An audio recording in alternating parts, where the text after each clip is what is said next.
Come on.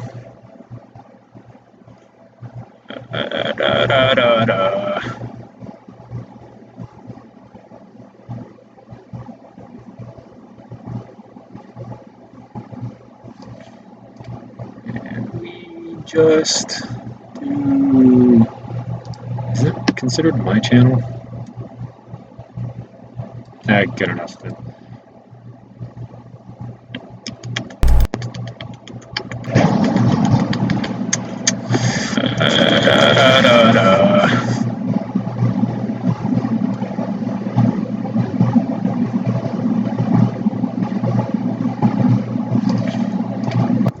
And we just do...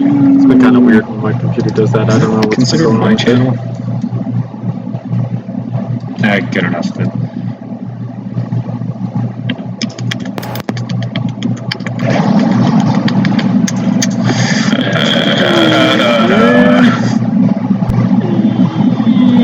We just drag this. Boom! This here, and we just drag it on. It's been kind of weird when my computer does that. I don't know what's considered my channel. Yeah, we're good enough then. Let's come back in.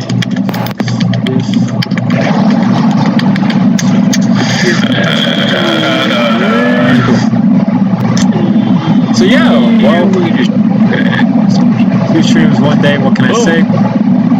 I've got this here battery back there just hanging on. And like I said earlier today, I don't know what's considered my channel. I live on a lake. Yeah, we're good enough then. So I have like a 360-degree view almost of all the fireworks shows in the area. So I actually don't have my camera fully charged. So yeah, I'm gonna see if I can take like a really long video Two for it. streams one day. What can I say? I've got this here battery back there charged. I preemptively bought a 28 gigabyte SD card for like $36 from Target. It was on sale. I have like just one of the random things where you almost coincidence has it. I gave my SD card, the one that I actually on for charge to like make like graduation on video pictures of my sister, pictures of my sister graduating with my camera. And then I had my SD card back then, but I had to go to the bus and SD card for like I bought $6 from Target. It was on sale. I have like just one of the random things to you almost really good. So I don't know when around this graduation pictures of my sister graduating. They will finish, and then I'll see if I can set up my laptop honestly, like outside or something hard. $6 from Target on sale. I have to just see if you guys can like do something like that really quick. So in the meantime, though, we gotta wait, and that means we need to do something. Earlier today we booked the UPS, they will finish, and then I wanted to make another something on so we're actually going to take a look into doing Spider-Man. It's a local purchase for AKs, and it's super cool. I absolutely love the way that this looks. So it's something that I do want to build. So yeah, this is the AK basically stripped down. So stock out is the brain.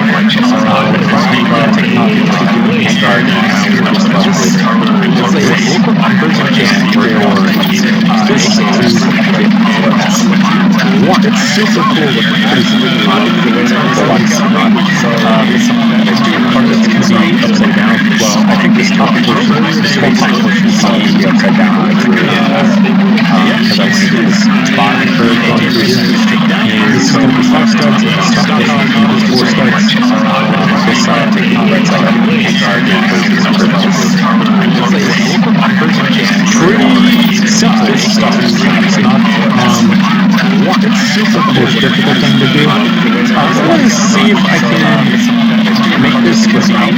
I don't like full on grip.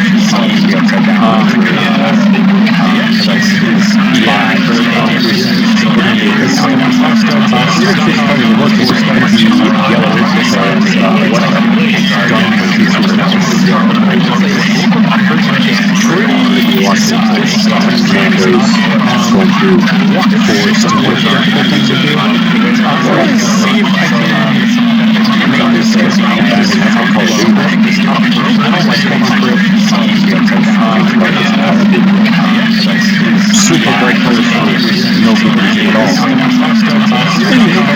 So this touches the bottom of this. I don't think we can see Livestream log.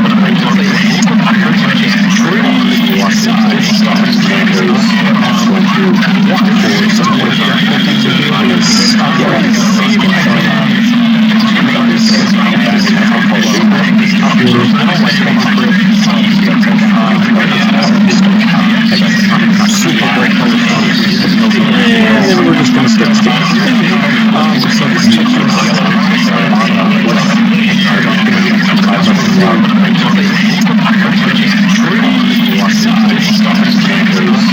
so as far as I can tell, this goes to the front side block. You can see the front side, you can stick it right there. And then like the engine barrel is right here. So I think it's only as long as the actual barrel of the engine. And then we're just going to start sticking. So this touches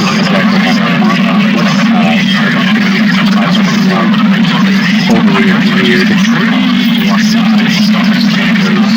So as far as I can tell, this goes to I don't know why, but this didn't really stuck out to me right there. Like it just looks so. I think it's only like it's this the actual super simple thing. Making it a big work up as difficult as it is to see is honestly not and like it just looks so good. So as far as I can tell, this goes to I don't know why, but this is really stuck out to me. Like it just looks so. I think it's only like it's this so like super simple. Boom. You can see that this is relatively close to the bottom of the AK receiver, so that's honestly hard to do. We just gotta extend this portion down just a little bit more. So I'm gonna just copy this and rotate it so that the pieces overlap with one another.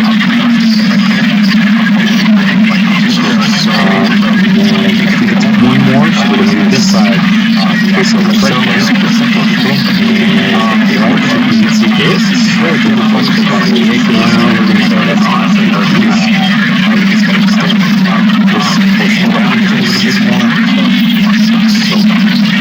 So I'll just copy this and rotate it so that the color and shape selection, because I've used these elsewhere but not in this color.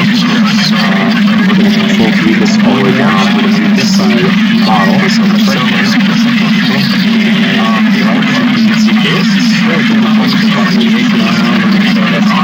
Any details that would require me to delete these out, we can always do that. After we place all these, I like to get everything placed where it needs to be before trying to go through color it out what it doesn't need to be. Where I use these elsewhere but not in this color.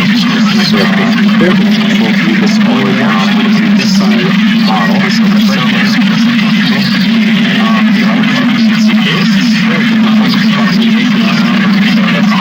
Any details that would require me to delete these out, we can always do that. After we place all these, I like to get everything.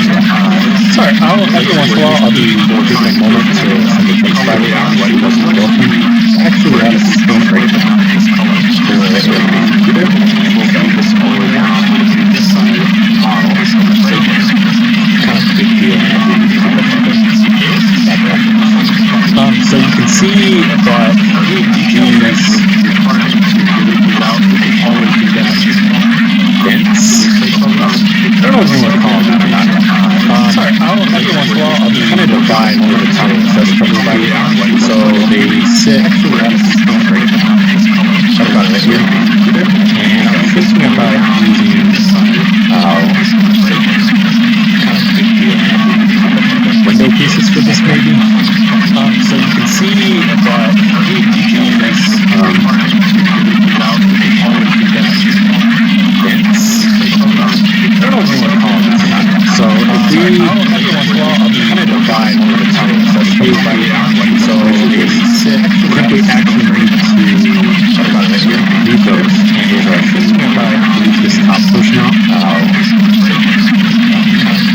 Huh. I don't have a... Oh, so my stream... Penguin Master 963, thanks for that. My stream audio was playing, so my computer audio was picking that up, so it was like reverberating. I'm super sorry for that. Thanks for letting me know about that one.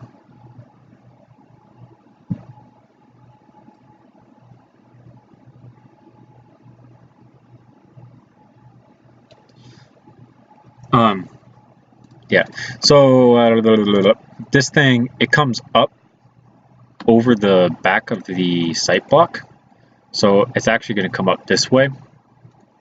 And I was thinking about using these particular... Okay, please, thank you. To go like up there, and then if we take a look at this top portion, kind of sits flush with the front sight trunnion. So I think that should leave us with a good amount if we delete out this bottom portion here. I need to get a mouse pad, like really, really badly.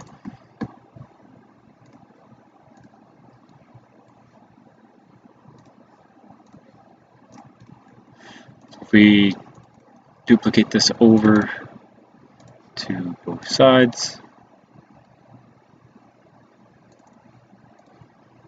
like so.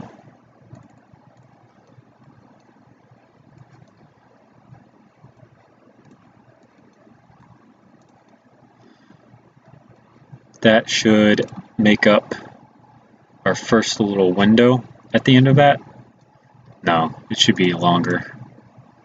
Yeah, it should be 2 more of these longer. So let's do there-ish. And then it'll be, I think, 3. So there's 4 in total. So right about there. No, because that's way too long, because if you put a rail section in here, it's going to end before we even get out to there. So let's take and shorten this backwards.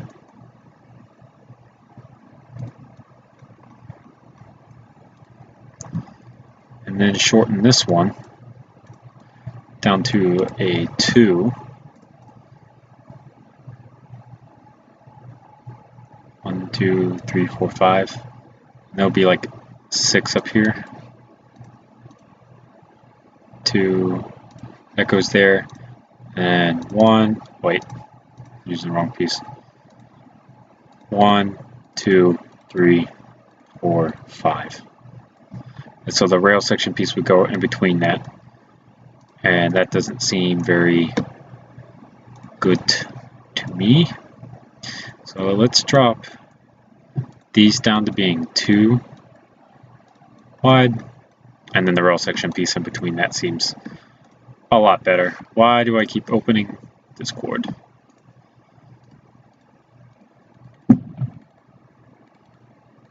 Yeah, there's probably going to be fireworks going off behind me. Obviously, it's the 4th of July, so if you guys hear anything,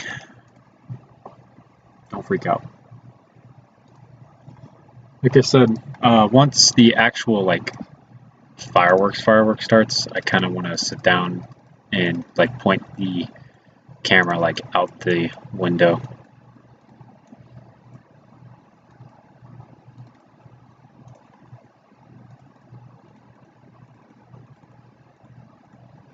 I think it'd be cool. Some people don't know what 4th of July is all about because they live out of the country or something like that. They might not necessarily be here to know. So let's show them. Alright, so over here on this side we're going to leave these, but we're going to take and duplicate everything else.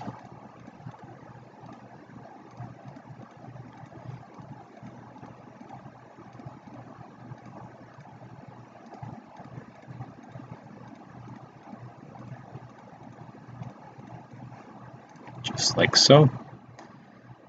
And then boom. That's that. Now we can work on getting our rail system in place. Just a little bit. So in order to do that, we are going to actually use these pieces, but they're going to be turned upside down. So we need to increase these by height of one of these.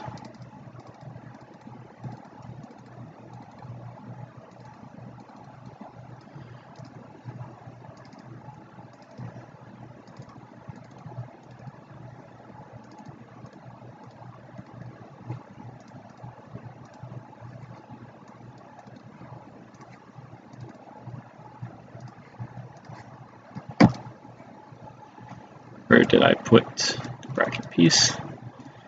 Okay, tired of this. Getting tired of this. Okay, that one gap doesn't make a difference because we have a one version of this right there.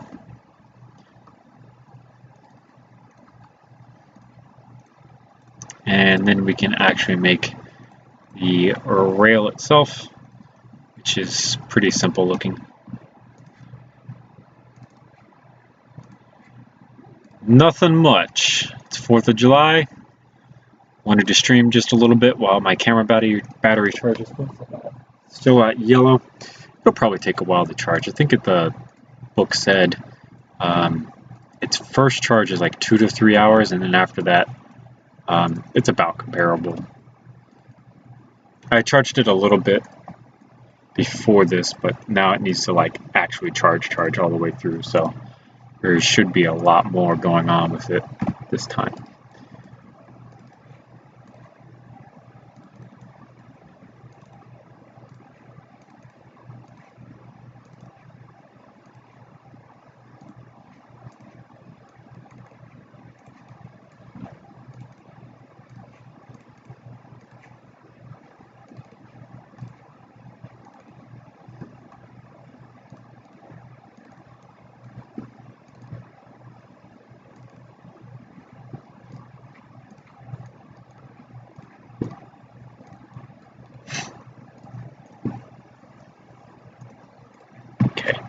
Just keep hitting all the wrong buttons.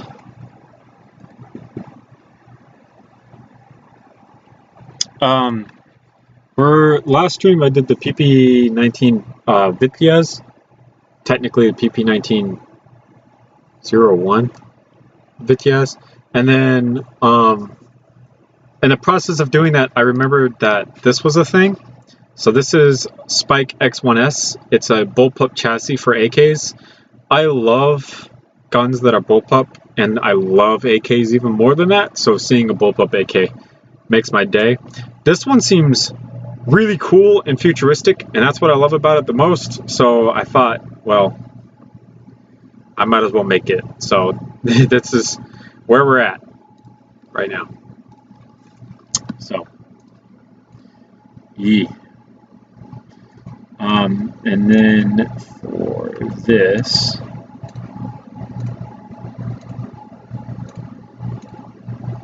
we can do that, followed by that.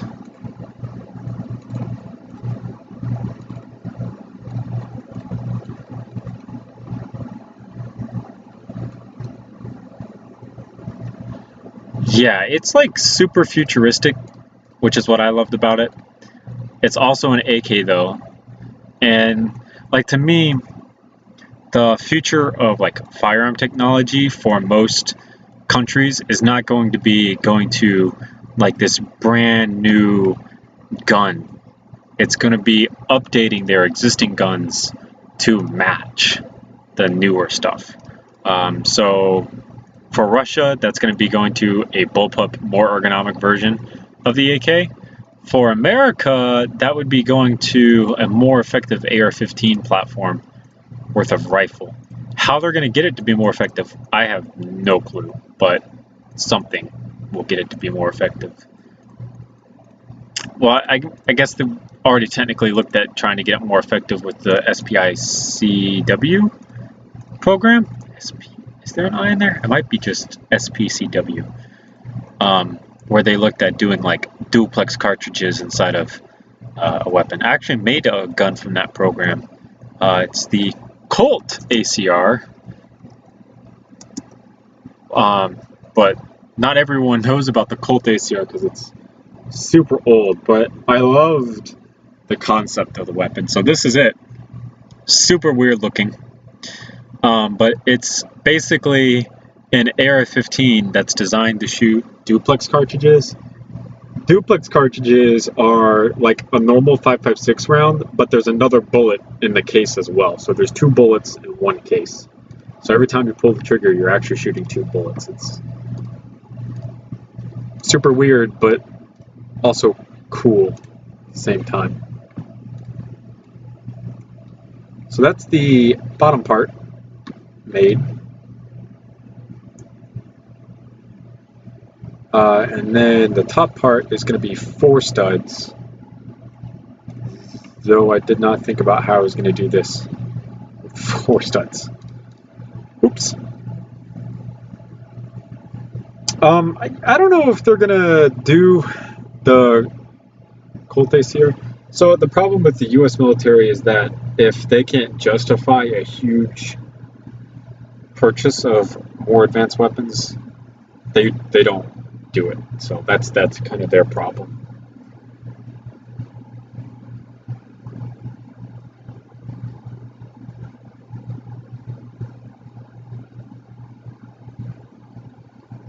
So I need to actually get our drink sponsor.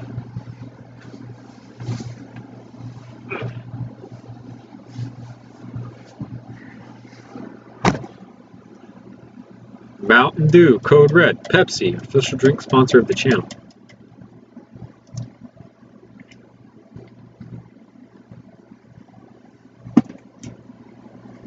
Yeah.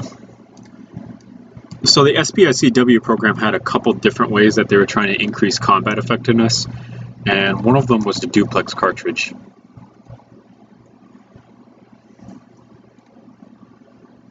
So this is the best way to look at it. So this is a 5.56 by 45. So imagine something really small, because like in this diagram it looks way bigger, like it might be a 50 cal, but no, this is 5.56 by 45.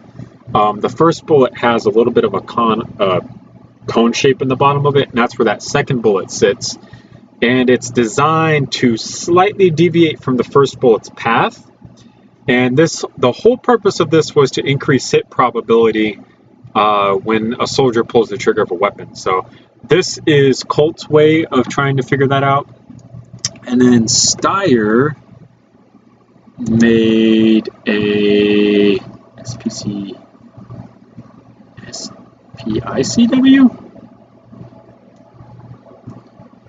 Flechette. I don't know how to spell Flechette. There we go. Steyr made their own version of it. And they actually decided to use flechettes. And to increase their probability of hit, flechettes fly super flat compared to normal bullets which arc. So because flechettes are so light and they're traveling so fast, they travel a lot straighter. So that's how they were going to increase hit probability. So that's America's entry. That was Austria's entry. And then you also had Germany's entry, the HKG-11.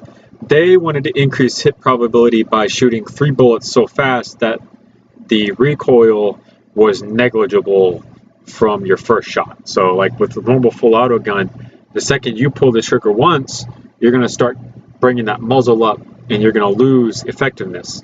But the G11, the whole goal was to shoot so fast that you don't have time to move the gun from where you were originally aiming. So that was a program ages ago, and a lot of them failed. So Star's entry failed miserably. The ACR entry failed miserably. The G11 was pretty favorable, but it also basically failed. Elsewise, we would see more of it on the battlefield nowadays. The G11 had problems with cook-offs, so it used caseless ammunition. Caseless ammunition basically is the whole case itself is powder, and it gets burnt up inside the chamber to propel the projectile out of the barrel. So there's nothing to eject, which is part of how they can make it shoot so fast. The flechette ammunition flies super flat and straight, but it has no weight behind it. So when you hit body armor, it doesn't do as well as a more traditional bullet. That's not to say that it isn't armor piercing, it just doesn't have the power and performance that they were quite looking for. And then the duplex cartridge is basically just laziness. If it worked at all, we would actually be using it in our military, but we're not. Yeah, they stopped producing the G11. It no longer is made, which is super unfortunate. I personally think that the future of most combat is going to be something like the H&K G11. So you have something that is capable of holding a lot of ammunition, can have capabilities of both semi-automatic, burst fire, fully automatic, and safe, in a super lightweight package that is super modular. So this is the actual H&K G11 field stripped, and you can see how easy this is. Literally, to take off the fore-end, there's no mechanics inside the fore-end. So you just push this button right here, and that's the whole handguard that comes off. So you could put a whole nother different handguard on that with different capabilities. Same thing with the stock. There's really nothing inside the stock in terms of mechanics other than your charging handle, which is just connects to this wheel up here. You could change your whole stock out for something different. So most of your mechanics and stuff like that can be changed on the fly. The H&K G11 is one of my favorite H&K weapons of all time, even though it failed, unfortunately. So the way the foregrip is attached to the trigger is quite strange. Just a little bit.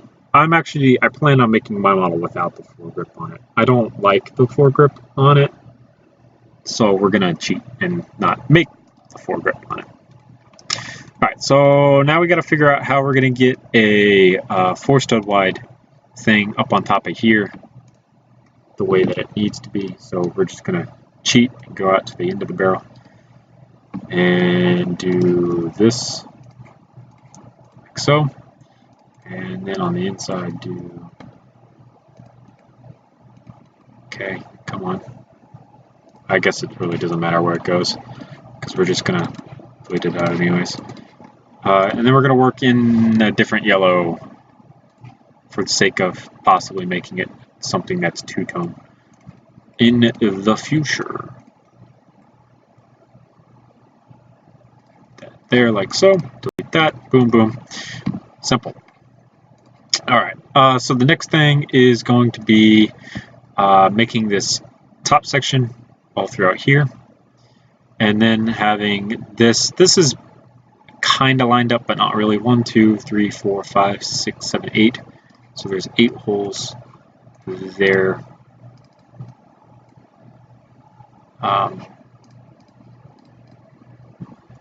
We are going to take this and go down the length of the rifle. I love the G3 in the sense that it's such a workhorse of a lot of militaries in the world before 5.56 kind of became a thing. So you see a lot of people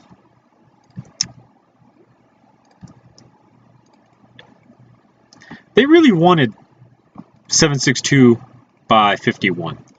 Not a lot of people, I don't want to say they didn't like 5.56 by 45, but when this type of rifle program began, where after World War II, there was a lot of countries looking at new rifles and going into the future of arms designs.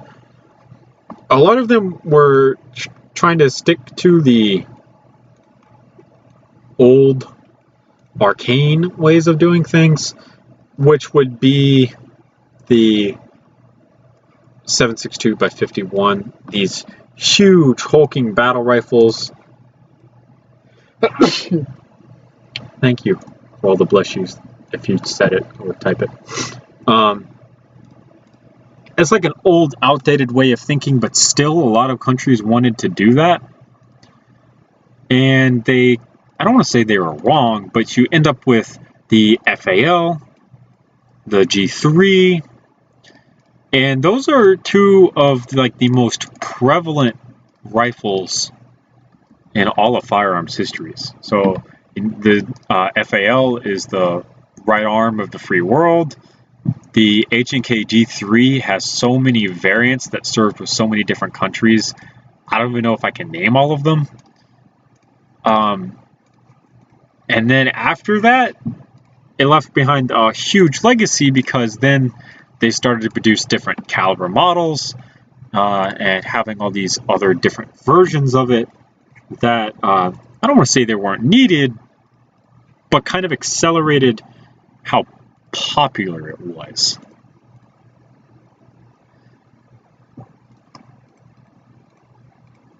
All right, so this was 8, 1, 2, 3, 4, 5, 6, 7, 8, and then should end kind of in front of this rail, but it's okay. It's all right.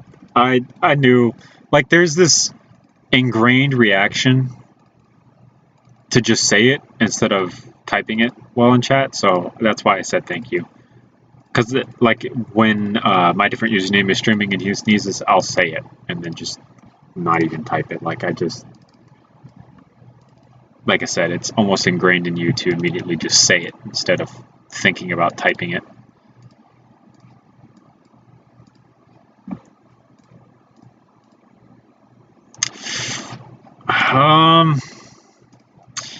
I really like things that are different and out there. So to say what's my favorite G3 variant, I'm not really entirely sure.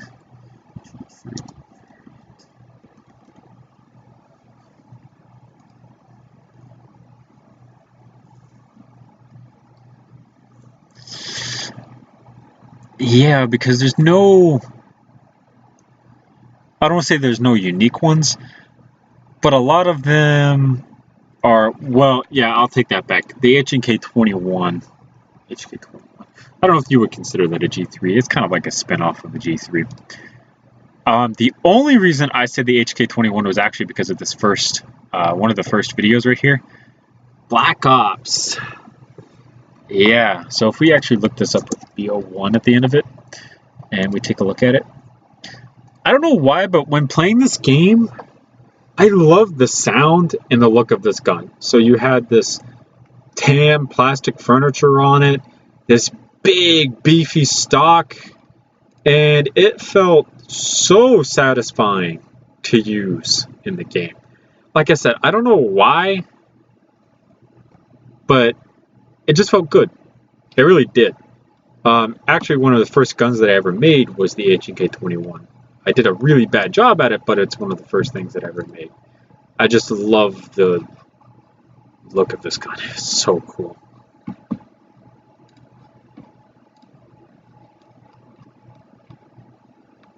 All right. Now let's get some flat pieces in here. I keep checking outside because I don't know when the major fireworks displays are supposed to start. I figured they won't start until it's dark out, and it's like nowhere near being dark out, so should be fine for now, I think.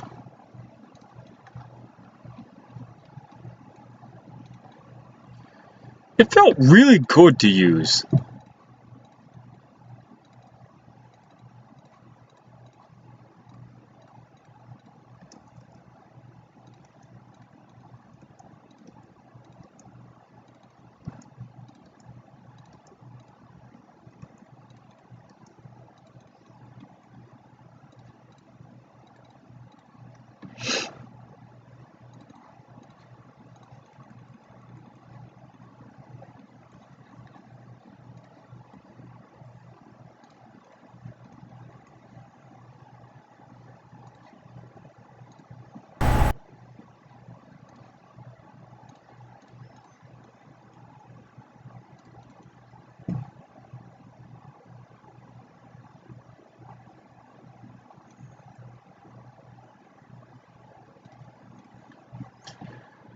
There was a lot of guns that I like to use in Black Ops. Black Ops was... I think most of the Black Ops series has been some of my favorite Call of Duties. I've praised Black Ops 3 pretty heavily on the channel already, because I liked a lot of what they did in that game. Oof, a minute and 30 seconds. I'm honestly not surprised, because I know it's long, and I feel like part of that is because of my internet or something. Like I said, I don't know. I'm honestly not surprised though.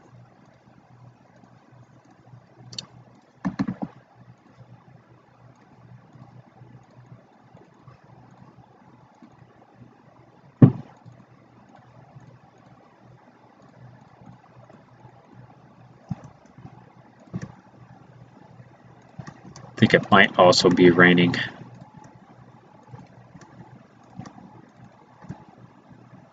Just gonna make filming a little bit more difficult.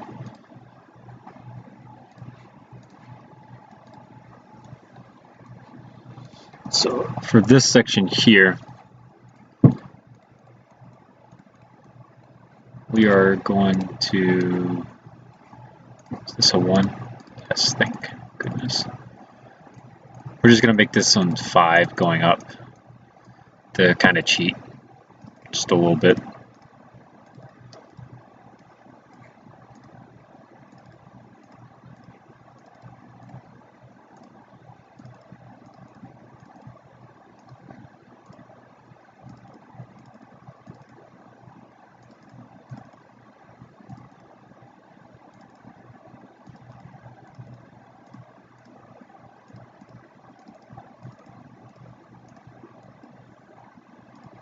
Boom. Just like that. Simple stuff. So now we can finish doing the front of this, which involves doing this. So.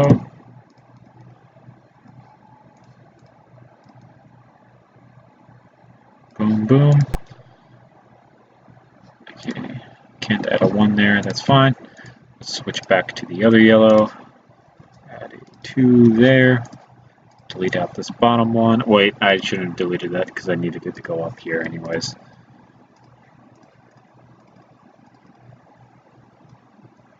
Can't add one there. Maybe we can add one off to the side. And that'll be that. Simple stuff. And we should have made this a different color a long time ago.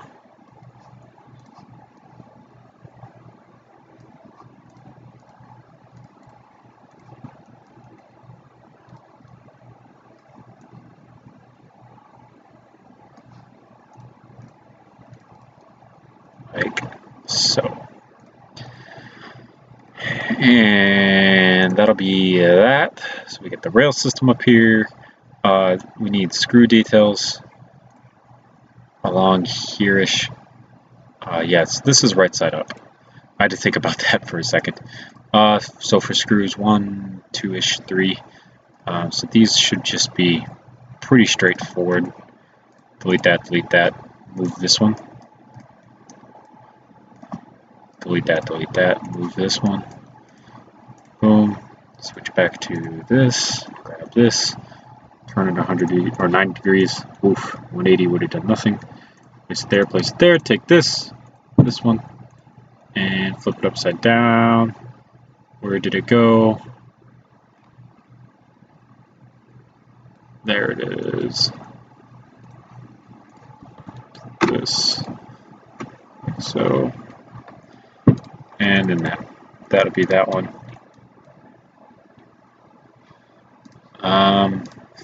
This one.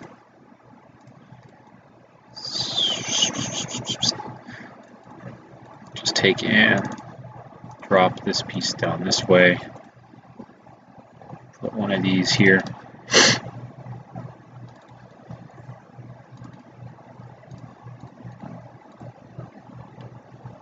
And yeah.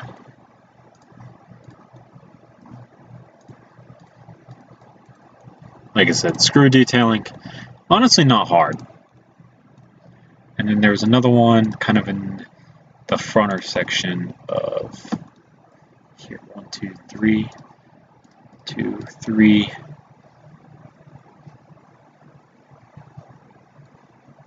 One, 2, 3. That's it. Yeah. All right.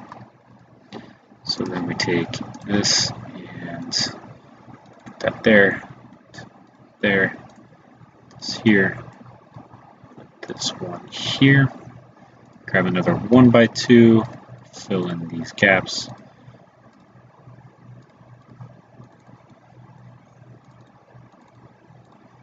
Boom. All right, that's that. Other than the bottom where the grip is going to go, there's a bottom rail system as well. I've got the space for that. I don't plan on doing that just yet. I already like the look of this, and we haven't even put the grip on or anything, so it's pretty crazy looking. Alright, so for this, the back section, the whole other side actually looks like this, so it's pretty, I don't want to say it's scary looking, but it's going to be more complicated to make than this other side. But what we're going to start with doing is making this curve on bottom around all of this mumbo jumbo-ish stuff that's going on down here. So, should also take and leave this out. This is where the stock goes. In order to do that, I'm thinking about using this trigger guard to start with.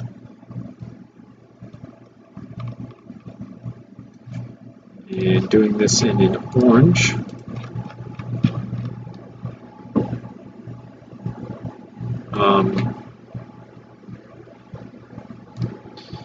And doing it upside down, because upside down building is a godsend when you do it correctly. You just gotta make sure you do it correctly. Wow, am I dumb? Put that there. Nah, it's gonna be easy because we're gonna do it using upside down building. It's also going to be substantially wide. So this piece is going to go right there. Just like that. We're actually going to remove this piece. And mind, thank you. We're going to bring this forward like so. Duplicate this process over here. So if we come back to this side, you can see that it comes up and it touches the bottom of the receiver over here. So this is 6 studs over here, but the receiver is 4. So okay, I hate when that happens. It's been happening a lot lately. What we can do for this is use these pieces instead to get the curve, or a little bit of it, kind of like half of it, but it'll be a lot stronger on this side as opposed to this side over here. I don't like how far this side is going to stick out, so we need to figure out how we can do this using a 5-stud wide method, which is going to immediately involve using brackets. Yay! Everyone knows that brackets are fantastic for doing so many different things, and this is going to be one of those times where it really helps. I'm getting tired of that So miserably tired of that.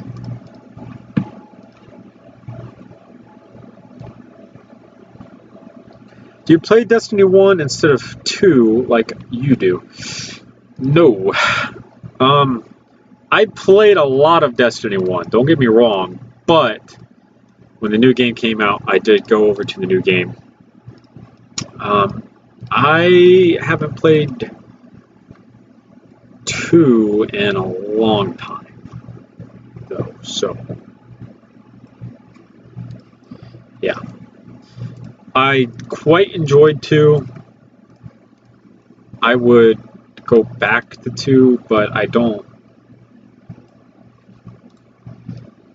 Yeah, there's not a whole bunch to really, I don't want to say pursue, but like almost do in 2 that I haven't already done. Like I feel like the content drops that have been coming back into,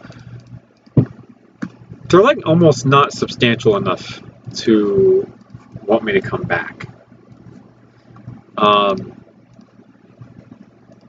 I don't feel the same type of success in that game that I used to. So it used to be like when I achieved something, if you insult the bracket, you will die in 3 seconds. It's a very true story. Don't insult the bracket.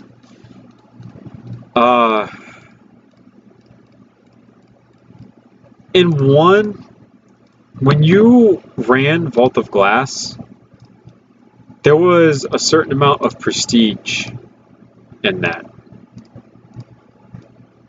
When you run, name like any raid in Destiny 2, not really. There might be some, but there's not a lot. Because it basically comes down to, I don't want to say that they over-casualized the game, but there was a lot more casuals playing this game than 1. And some part of that might be because of Activision, some part of it might not be, I'm not entirely sure. It feels like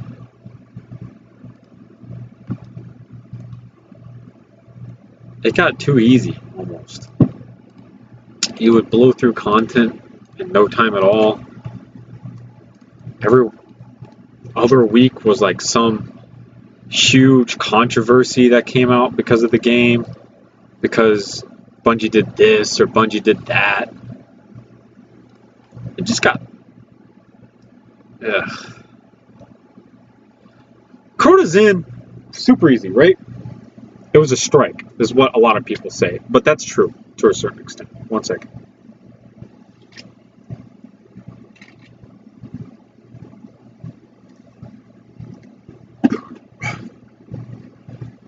If you take a look at all the raids in Destiny history, I don't think there's a single one in there that even compares to King's Fall. How do I curve my magazines? I just use Technic pieces. These newer, old-fashioned pieces. These things. I use both of those. It's pretty simple, to be honest. Not too difficult. If you look at all of the franchise history, King's Fall is so hard to sit down and explain to people. And I think the best way to say that is the first time and the only time I ever did King's Fall, just the final fight alone, right? Just Oryx himself, the people that I was with, and I was the only new guy. It took them a full hour to explain all the mechanics to me, and that was it. That's just the mechanics. That's not even the failed attempts that we went through to get it or anything like that. It took them a full hour to explain that to me, like to sit down and say, okay, this is what's going to happen here. This is what we do. This is what we do here. That's a long time. There is no other raid that even remotely compares to that. in the slightest. It was extremely hard to explain. If you like spaced out even for a second in one certain part, I'm not saying that you were completely doomed, but it'd be difficult to recover from that towards the end. Like when everything started to happen and you were trying to shoot his chest or something. Yeah, it was extremely difficult. Like I said, I have only ever done that raid once.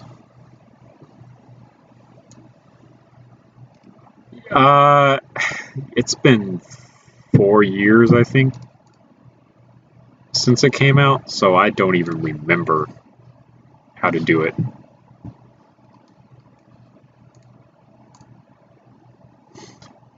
I just particularly remember that it's super difficult. It is not easy. The beating King's Fall was a true show of skill. You could not get carried through King's Fall. Yeah. Good stuff.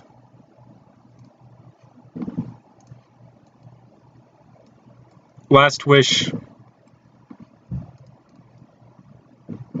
you can kind of get carried through it. It's not as difficult as other raids. And then you have the Leviathan. You can kind of get carried through Leviathan. You got to know what you're doing when you get to Callus. But the second you get like a steady, decent team at Callus, you'll be okay. It's not too difficult. Eater of Worlds, super easy. Come on. That's child's play. What's the other? Spire of Stars is a lot more challenging, but the only reason it's challenging is because you really need to know how to communicate. The second you know how to communicate, you've got it in the bag every single time you load up in there. And then it was Last Wish next, I think.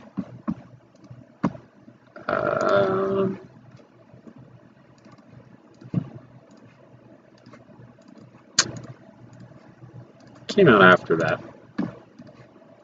I don't know. It's just, like I said, there's so much...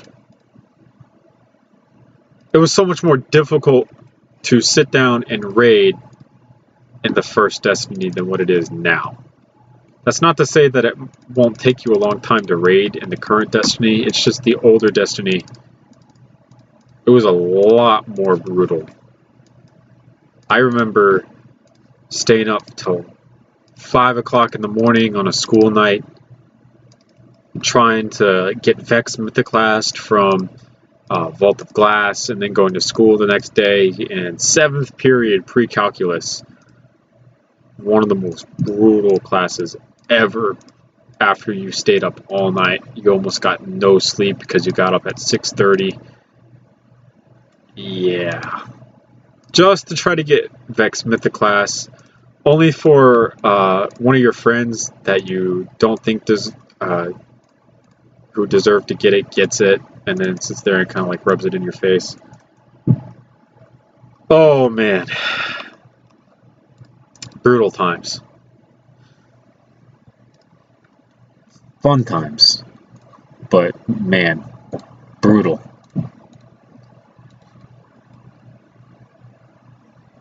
The Rise of Iron Destiny 1 raid is extremely confusing as well. Rise of Iron. That's the Siva raid. I've done that raid a couple times. I will agree with you in that it's confusing. Honestly, a lot of raids come down to communication, how well something gets explained to you, how unmad people get at you. If someone gets like really mad at you and it flies off the handle because you have no idea what you're doing, it's just one of those things where you're kind of like, look, you getting mad at me is not going to help. So relax, bring it down, explain to me how the hell this works, and we'll get through it type things. Like I said, there's just, you got to be able to communicate really well in a lot of the game. The more you communicate, the better you're rewarded. basically.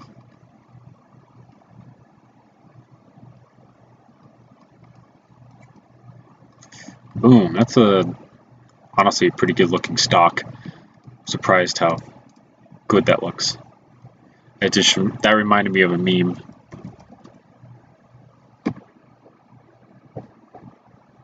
Stonks. Good stuff. Good stuff. Alright, so that's that. The next part of this would technically be this shell. I want to say that this is a cheat cover, so I know that underneath this is the rail mount, and then I think there's a transfer bar that kind of rides along here for the trigger, because the actual trigger is still here on the rifle, and so there's a transfer bar that goes between these two. I think maybe it's a wire. I'm not entirely sure. So yeah, we need to work on making this shell. So the first part of which is going to be this area here. Somehow, I'm thinking about using this as my base for that, though I'm not entirely too sure, because it kind of comes down here, but if I start here, it'll be kind of in the way of the magwell. I'm not in a clan, and not enough of my friends play Destiny 1 to make a fire team, so I'm on my own in the King's Fall raid. Yeah, you're not going to beat it, man. I'm not saying you're bad, it's just that raid is too brutal to not do it with a fire team. I think personally that there are other games currently that might hold my attention just a little bit better.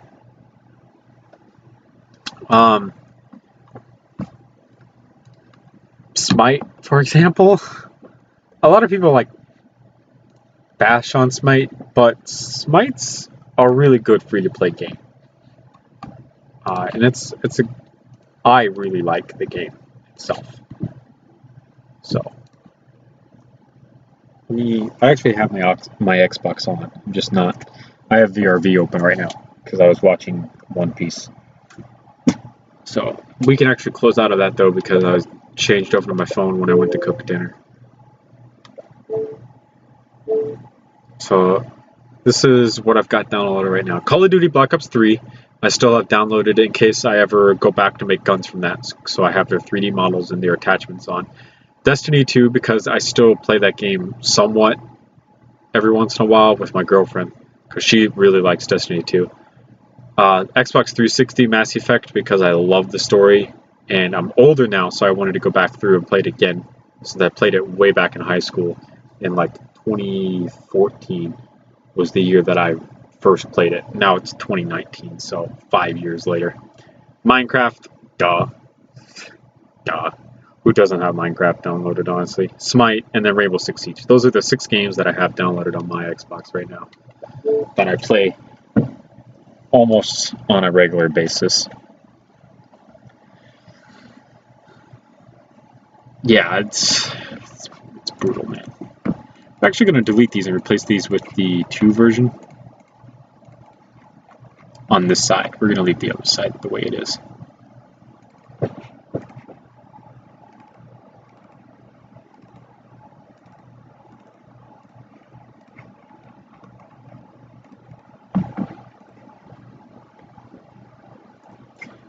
So we're going to put a flat portion here, and then this here, followed by, you can see like there's a slight angle here. Not really. I can't do Crota's Inn, but my dad can because he's better at hunting than me. Like solo Crota's Inn, I've never soloed it personally. What is this? Interesting. Feel like the grip is a little too close to the magazine because you have to rock the magazine in and out. But I do like the concept. Anyhow, back to this cockpit pieces is what I was looking for. because they have this.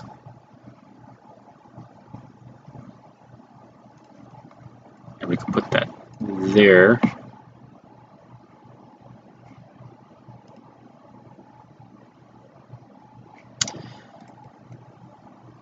I remember that. I just know that I was never like the best at that. I actually mained Hunter for a majority of my Destiny career. I started as a main Hunter, and then right before Kingsfall came out, I switched to maining a Titan. And then I immediately went back to Hunter right as Kingsfall came out. It was called something else, wasn't it? Was it called Kingsfall? I think the expansion was called something else. Wasn't it?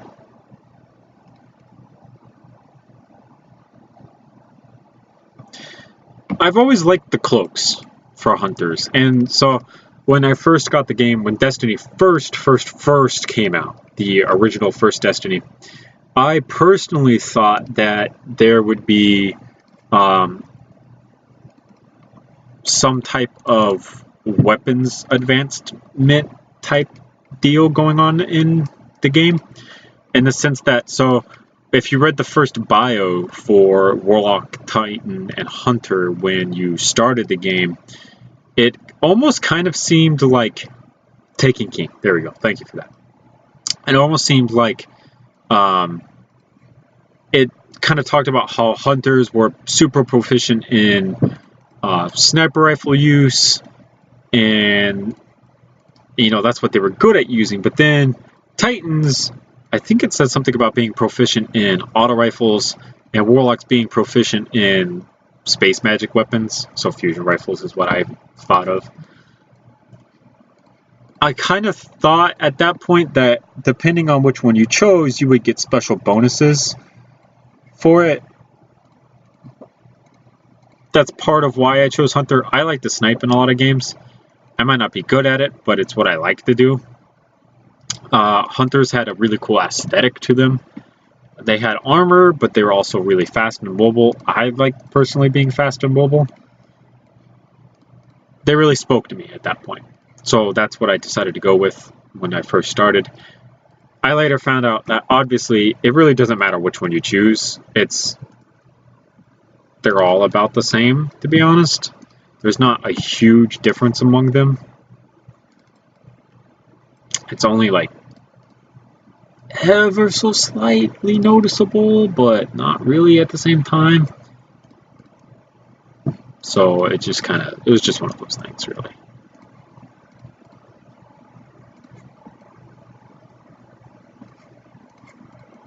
Oh man.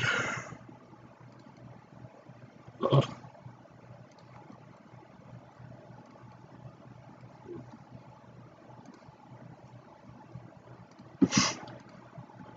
I don't know. I don't do well as a tank for some reason. I like the blend between armor and fashion.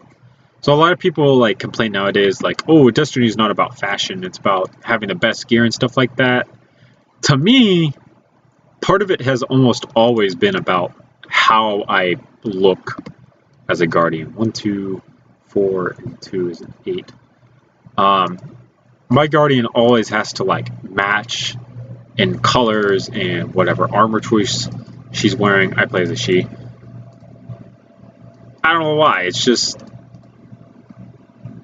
how I always was. I hate when things don't match, like a lot. Aren't these 6x6? Yeah. Dang it.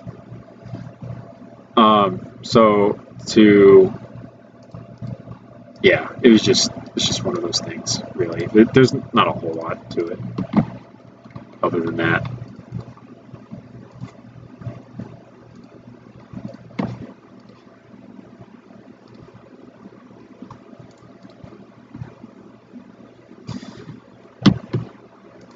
I like shaders, and then So when this game first came out, obviously the first like original concept of what shaders were in this game, I didn't like overly too much, and then there was this huge thing where you could customize what every single armor piece looked like. So maybe you liked what this shader looked like on this particular piece, but you didn't like how it looked on this side, so you could do this to it to get it to look like that. And I liked that kind of idea and concept that you were able to kind of mix and match shaders to get them exactly where you wanted them to be. So I actually ended up not really caring about shaders in terms of having to like buy them and use Glimmer to put them on and stuff like that. That never really bothered me personally, because I like the idea of being able to mix and match them as I saw fit, coming up with really cool combinations.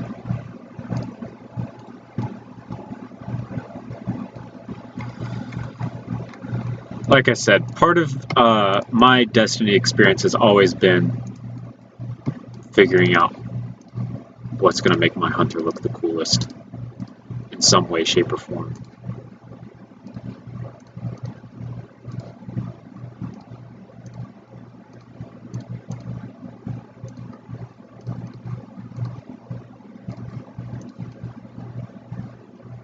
Boom. Alright, so just like that, we have that done. So now we got to figure out how we're going to do this monstrosity.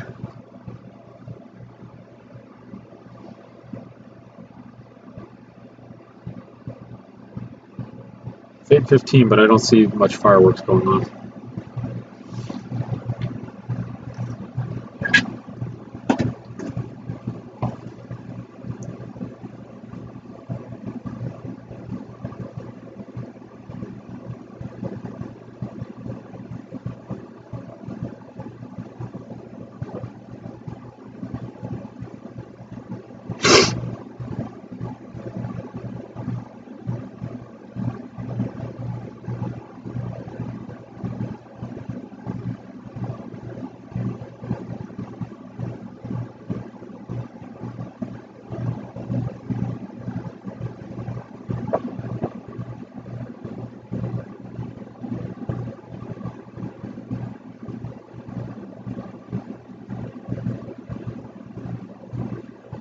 At 9:10 is Disney's, so we got an hour from now.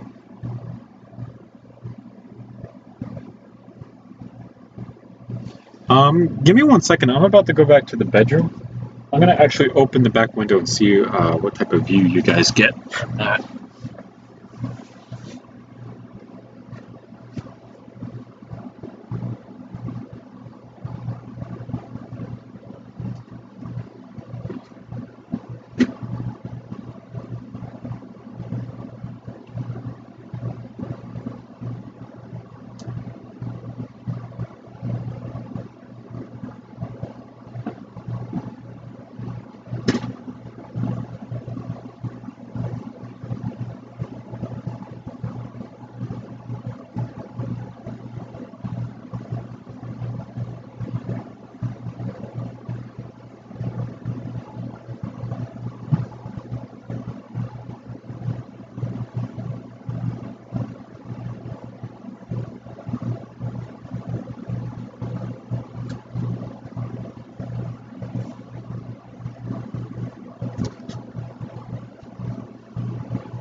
It's not a bad view, but it's not the best either.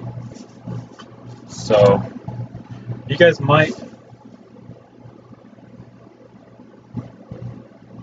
be in a good spot. I'm not entirely sure because, yeah, it's complicated. The best view is going to be up on the roof with me. Have I ever gotten DDoSed in one of my streams? No, and if you're asking for permission, please don't. I really would like to just stay streaming. My internet is so bad that my internet has DDoSed me before, if you want to call it that, but no one has like specifically targeted me on stream. I've gotten DDoSed in Destiny before, while playing Trials of Osiris, for example, competitive in Destiny 2. that type of stuff I've gotten DDoSed in, but it's nothing like past that. So see if we can put this up. Number one, yeah.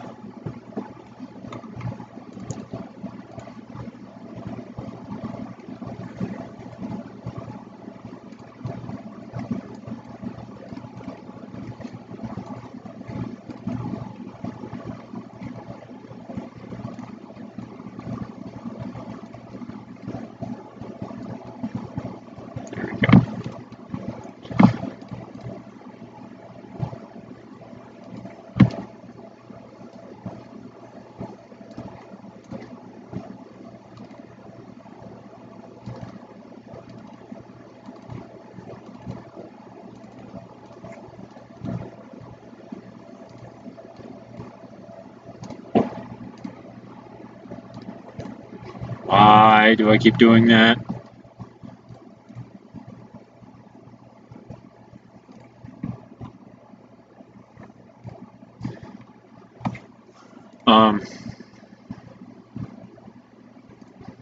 Yeah, let's just use this piece. I was going to use the flat angle pieces, but that's going to look miserable compared to this, so I'll just use these.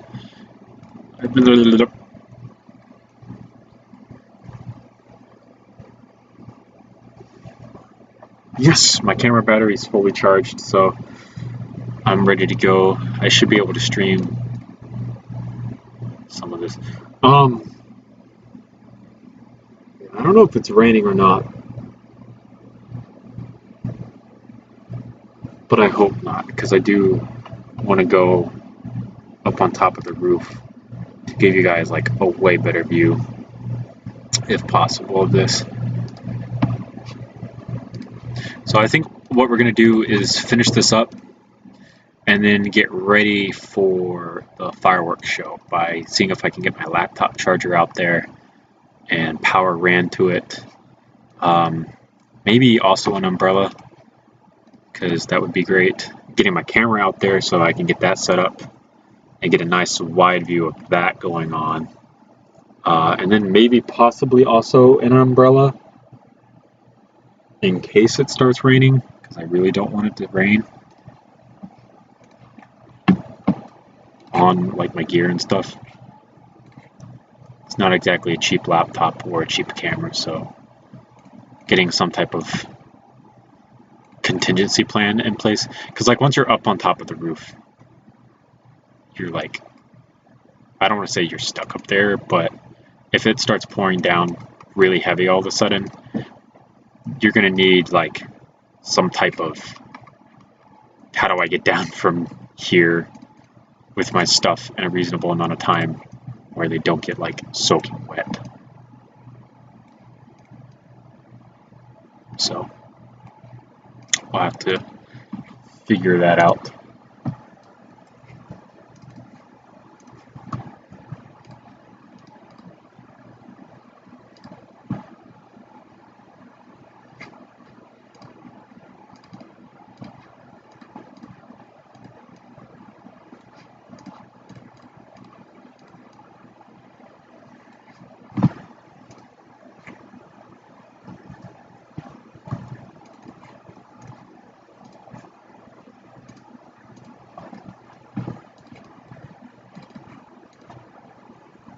Oh yeah, I watch a lot of anime.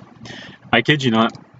I watched yesterday. Yeah, literally yesterday. I watched The Promised Neverland from start to finish all day yesterday. Every single episode I did yesterday. That's a really good one. Absolutely love that one. Can't wait for season 2 in 2020. It's killing me right now to think about like how far we came, even in like just this short amount of time, and then just to know that the last season, season 2, will probably be the last season, comes out in 2020. I have to wait a whole another year before I even get there.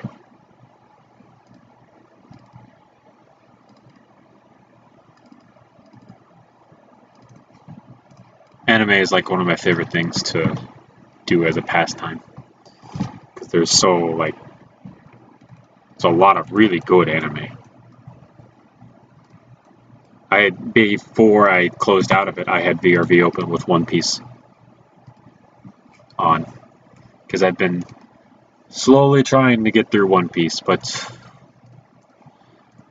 if I had started when I should have, which is like during high school, I would probably be caught up.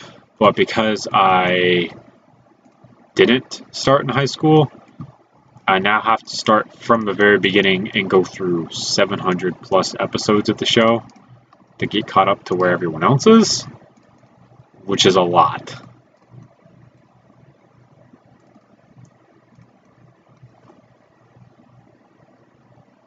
Okay, so the fireworks shows have started. You can hear a lot of them going off. So we're gonna head out there. So this is what we've got so far, which is a whole lot. So we're gonna figure out now how exactly to get power out there, and then yeah, come in here, grab this over here, take this, and make this a lot bigger, just like that. So we're gonna get power out there for the laptop charger, and yeah, so we're on battery right now, so we should be fine. But I'll take you guys out there, and we'll choose a spot to set up at.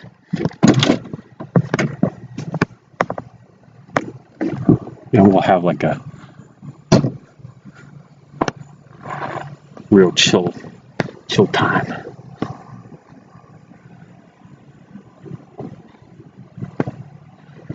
So this is dry.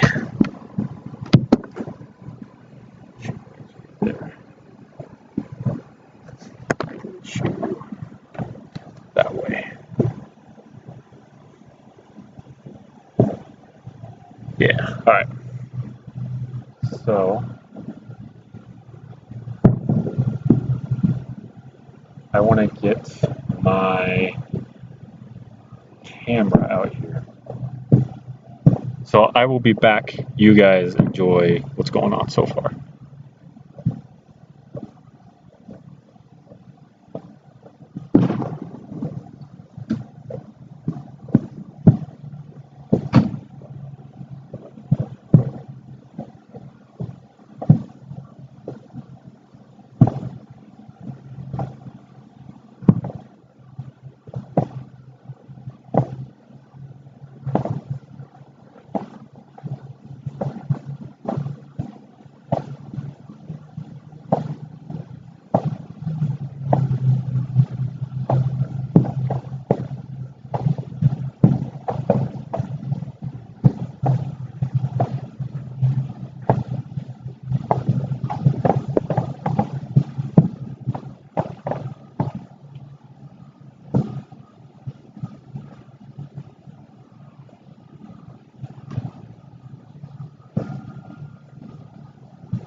I'm going to borrow my laptop, use it as a camera stand for now. So to record, press this button, just like so. Pretty simple, easy stuff really. And then point it that direction. Should be fine. All right, so now I'm going to get power, my laptop charger, and then I'll way up onto the roof.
Yeah, I know.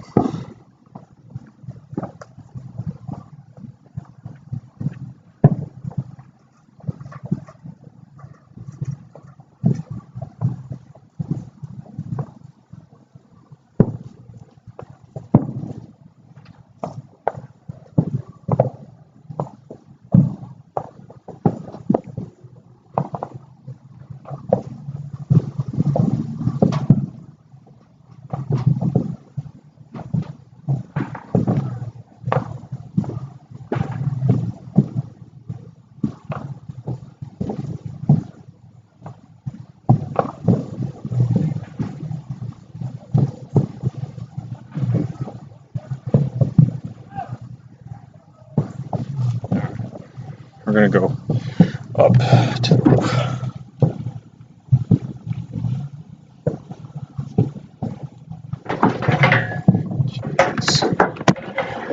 Jeez, such a blast. Climbing a ladder while holding your $500 laptop and live streaming to 2,000 people. Up we go. Okay. Yeah.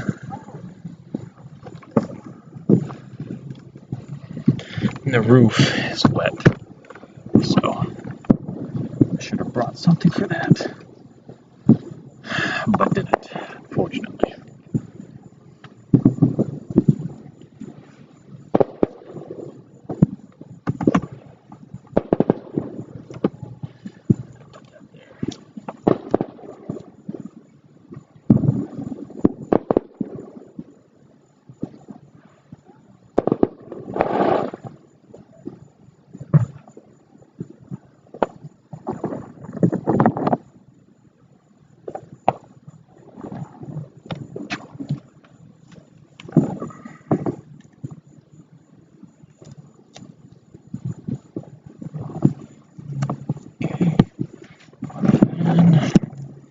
And then plug you guys in, and we should be good to go.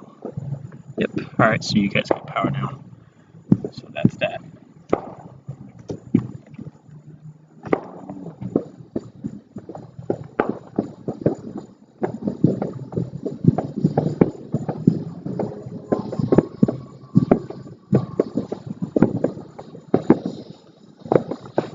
But actually, I really like it if it would show up better. What? Recording.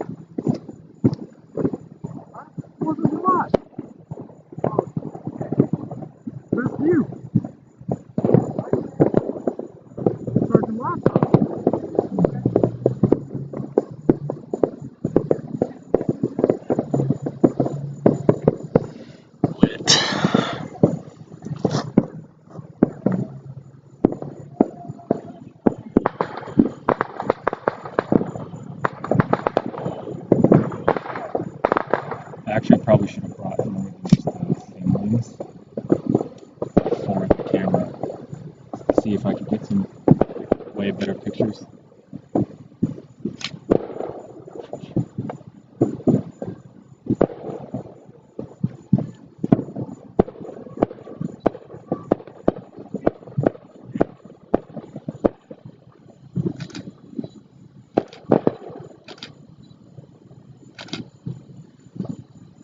I like how my foot's in the shot.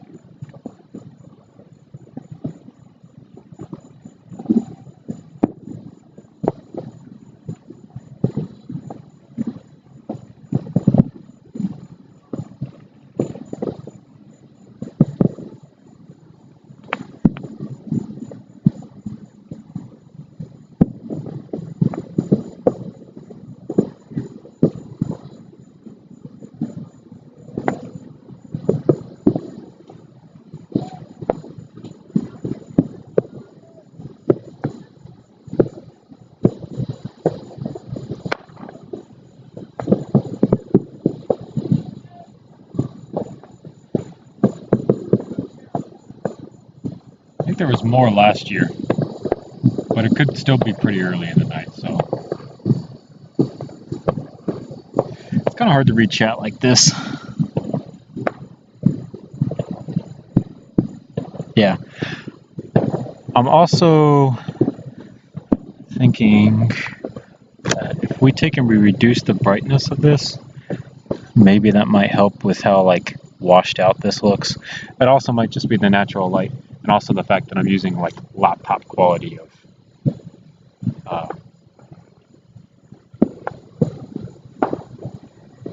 webcam. Also the fact that it might be a webcam. That's what I got the Canon out for, the EOS Rebel T6, because it was on sale and I bought it for a lot less money.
The hard part is making sure that you're pointed the right way.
Like I said, the hardest part is making sure you're facing the right way, because you'll turn to face one direction and all of a sudden in a different direction there's like way bigger ones going off.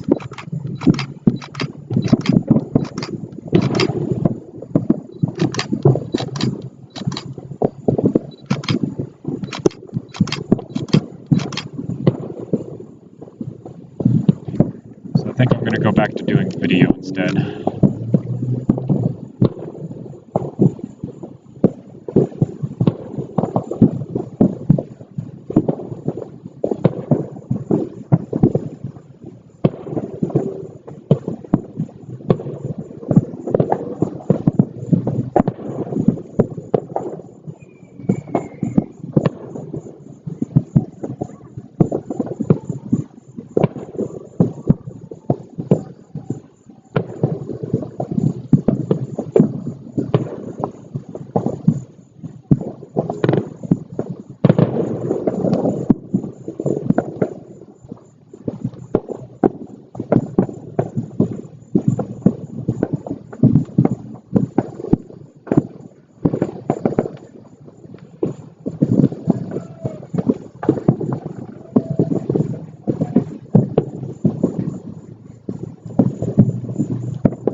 trees doesn't look well.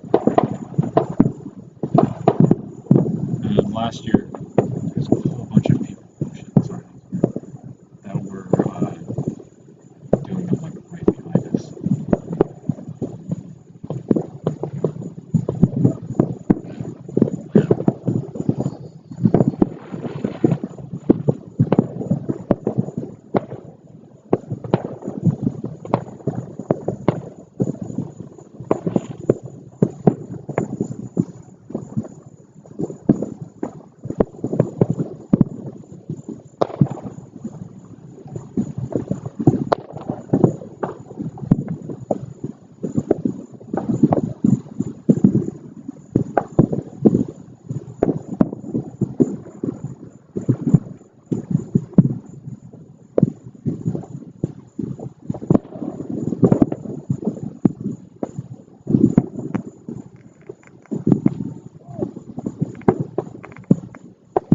See, there's a boat right in front of us that's also launching.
I wanted to check how good of a view you guys were getting on stream.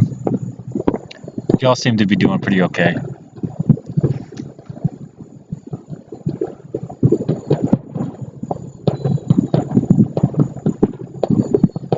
Yeah, like I said, I don't know who these people are over here, but man.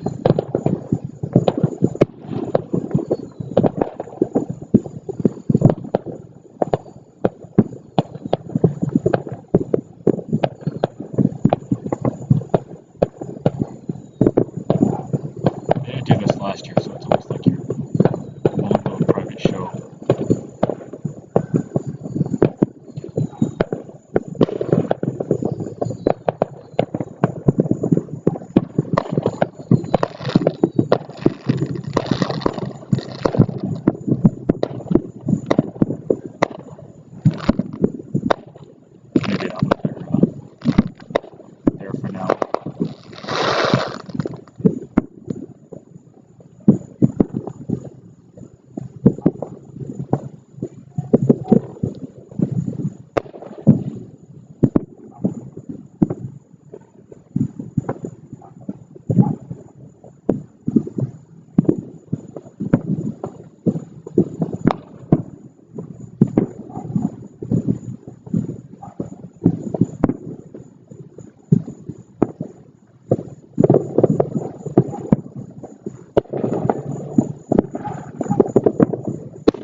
saw them going off to the right of me. I don't think they're fireworks. It almost sounds exactly like gunshots going off. I'm not entirely sure. So when I'm zoomed in like this, it's more dark like it probably should be. But you guys don't get as wide of an angle as you do when I zoom out. But I think when I zoom out, like it's lighter. Yeah, way lighter. You get a much wider angle.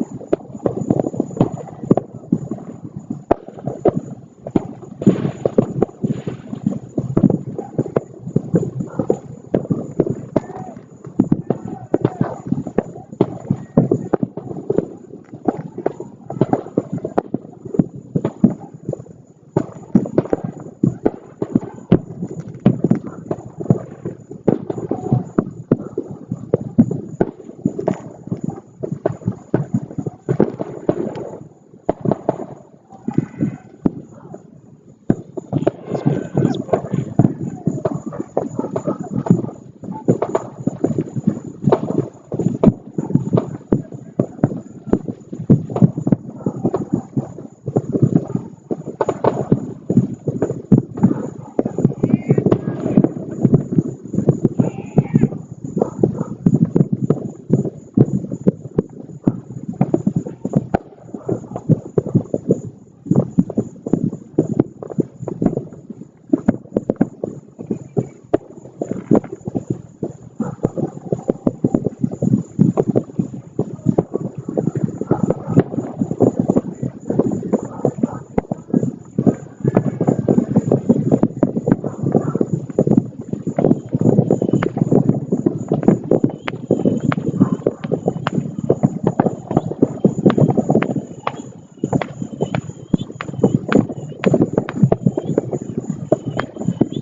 Check the stream.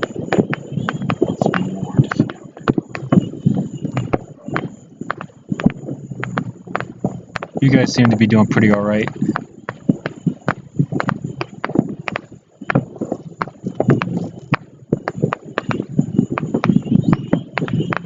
I'm gonna probably take and upload this video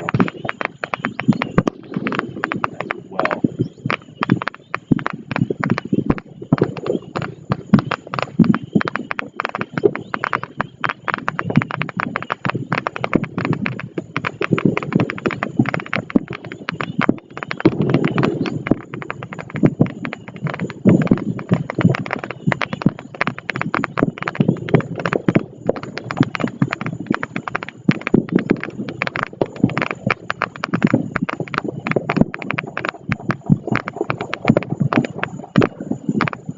So you guys just heard that constant kind of rapid fire sound from over here to my right. It just has like a different tone to it. It almost sounds exactly like someone is shooting off like a little magazine and then reloading it.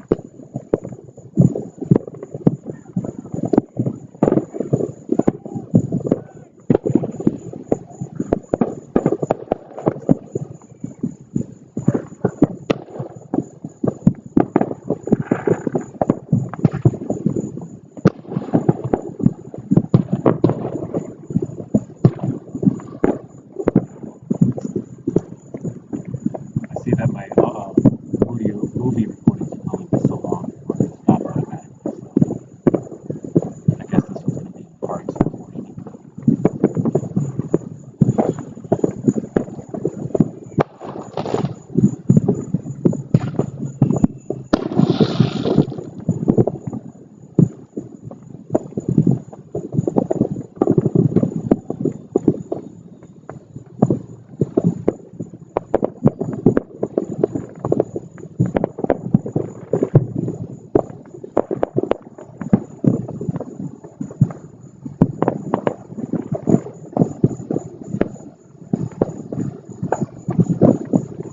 Yo,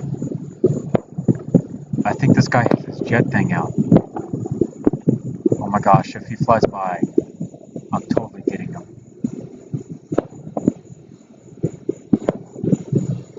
I shit shit you not, there's a guy that lives on this lake.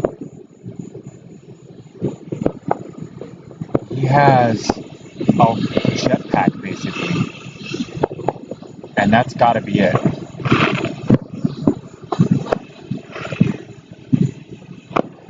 I am really hoping that he flies right by. Yeah, he's right here. Little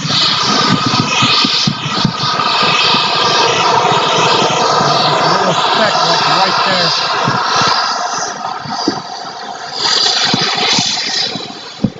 See that little speck right there? That is a human being strapped to jet engines. I shit you guys not. I promise you. Oh my god, I wish you guys way closer. I think it's really loud.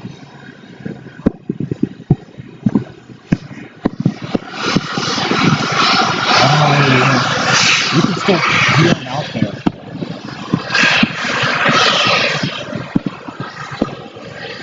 He has a world record. I'm gonna have to see if I can find him. But he's like one of the only people in the world that has basically made his own design and uses it to fly. Like, I kid you not, he literally just flew by. You could hear him over there. Oh my god, I'm gonna have to explain that to stream now.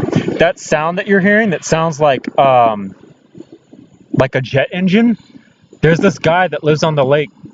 He made his own jetpack basically. It's like 4 turbofan jet engines, 2 of which are, I shit you not, they're strapped to like sinks, and 2 that are on his hands, and he just flew by. I got like a part of him on camera, but it's super hard to see him because of how dark it gets when you zoom in. I'm hoping that it comes by again, and maybe this time a little bit closer so I can get him again, because that would be really awesome to get on camera. I've got mosquitoes and stuff like all over me.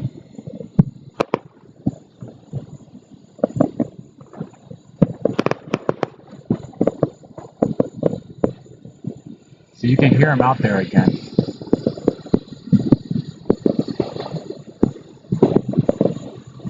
Whoa, that one, it looked like it just got, like, it didn't go high at all. It sounds like he just landed over there because everyone's cheering and everything.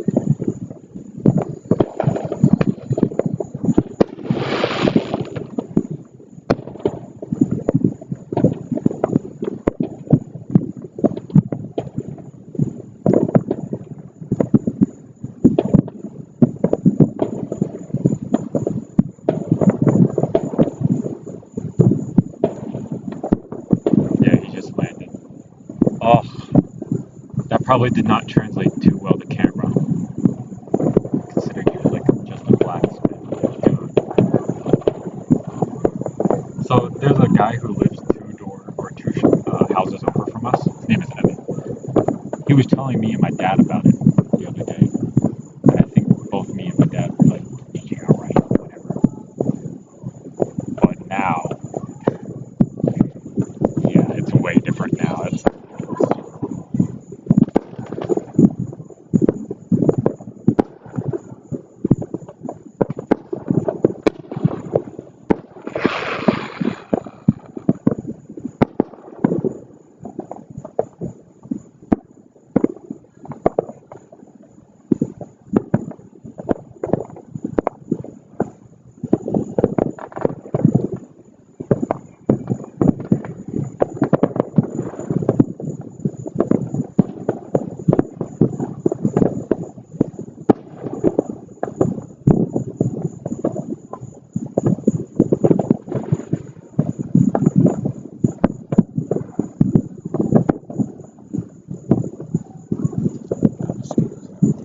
how's everything going for y'all?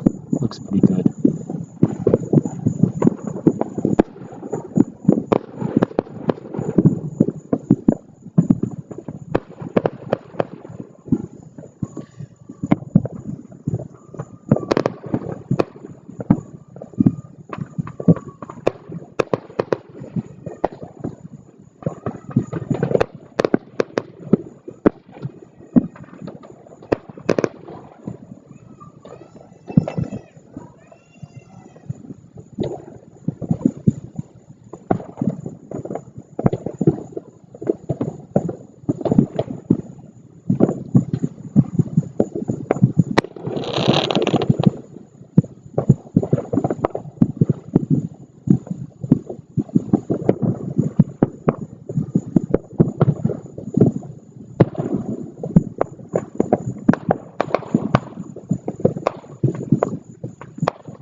to go get something to sit on and maybe get some off as well.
Yeah, it's already nighttime for me. It's what time is it actually? That's why I bent down here. It's 9:07, and Disney's fireworks are actually scheduled to go off at 9:10. I just need to figure out which way Disney is to see if I'm going to be able to get a good view of them or not, because lately there's been some trees that have been growing pretty heavy. So I believe Disney is this direction. I'm just not entirely sure. But I think we've been going for about an hour now, and we still got fireworks going pretty strong everywhere out here. So, and then once things kind of die down, I expect they'll die down to like around 10:30-ish, maybe 10. It just depends. Some nights, or sometimes it goes on pretty long. I'll go ahead and we'll go back inside the camper and we'll finish up the bullpup AK chassis.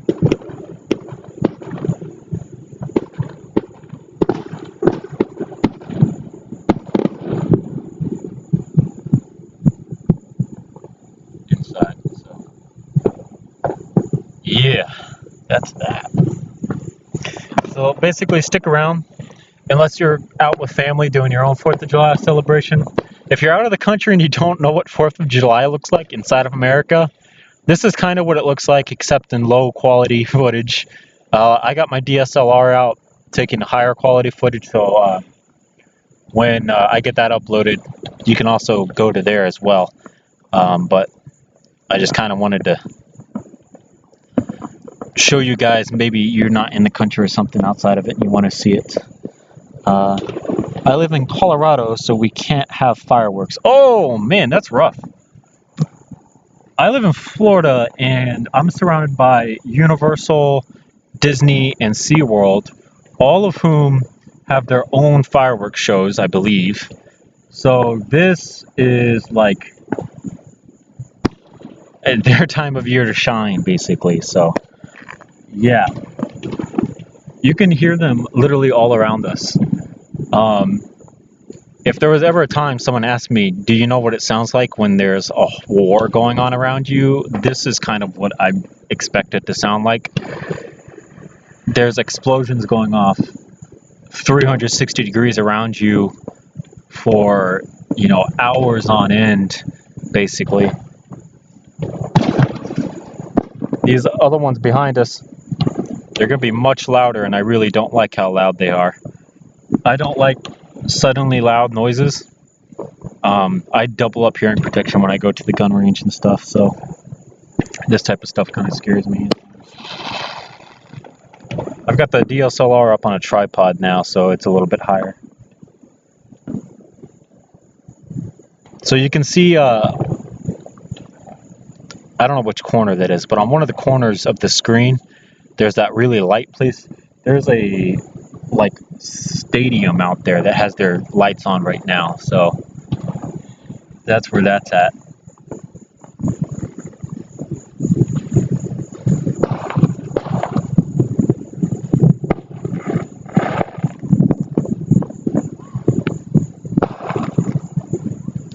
One moment.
man, I actually really need to go get changed because I'm like dying of mosquito bites at this point. You can see my face, but just barely. It's kind of creepy. Yeah.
I went and put some off on. Hopefully that helps.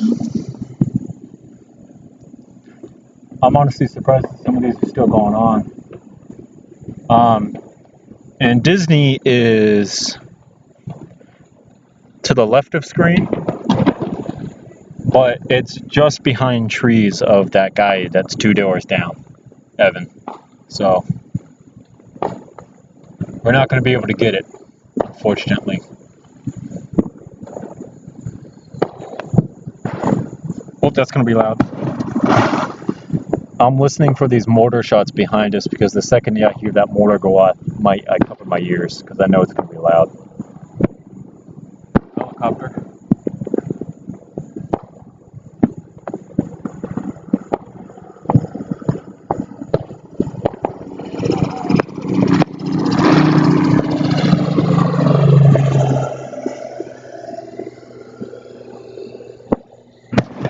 Oh, see, I didn't hear that one because of the stupid helicopter.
check chat. This is what I was thinking of when I saw your face. I will come back in about 45 minutes. All right, I don't blame you, man. It seems like everything seems to be dying down just a little bit. So, time is it? 9:23. Yeah, these right here on the street are really loud. Yeah, I'll be going inside here in a little bit to get back to work on the Bullpup AK. But I did really want to stream 4th of July because it is really cool when you live on a lake and you're surrounded by nothing but fireworks most of the night.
wrapping up by now,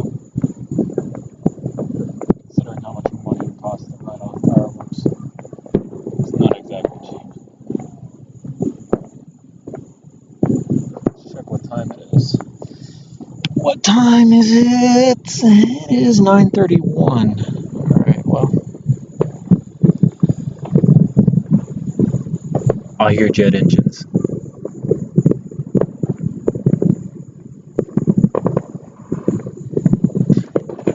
I hear jet engines about to go off.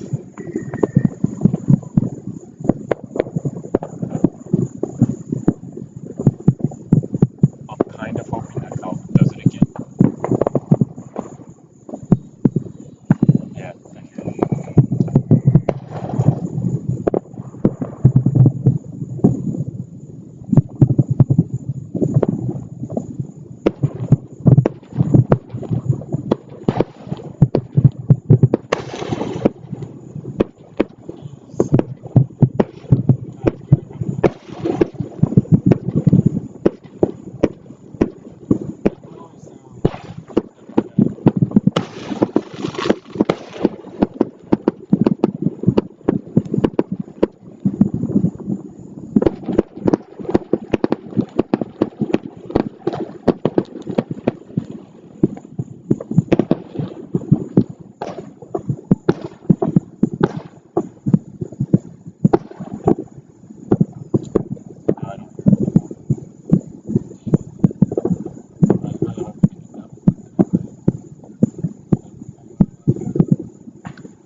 Now I have to figure out how I'm going to get down off of this roof, because getting down is always harder than coming up.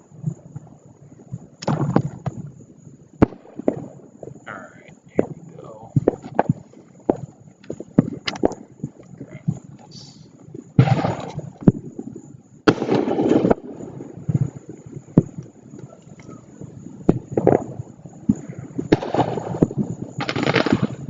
I hate loud noises, like I said.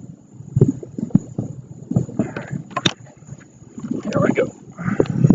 It's like I said, this is the fun part. Going down is always harder.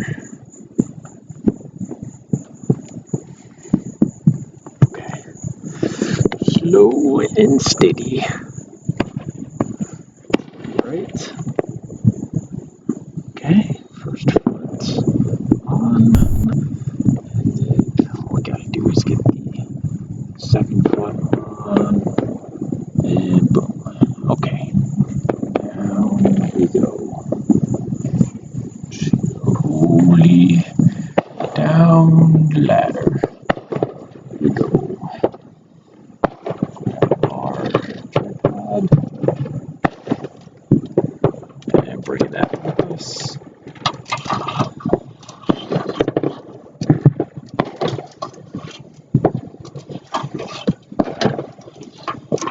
And boom, we are on the ground. Good to go. Wonderful. Alright, let's get inside.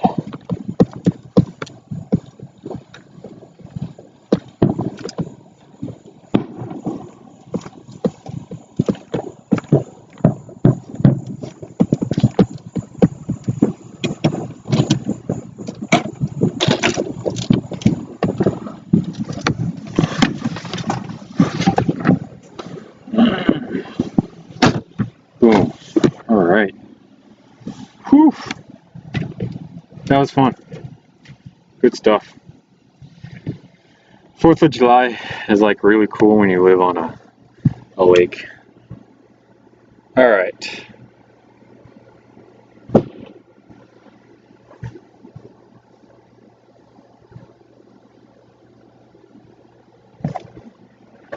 Let's put you down there where you're supposed to go.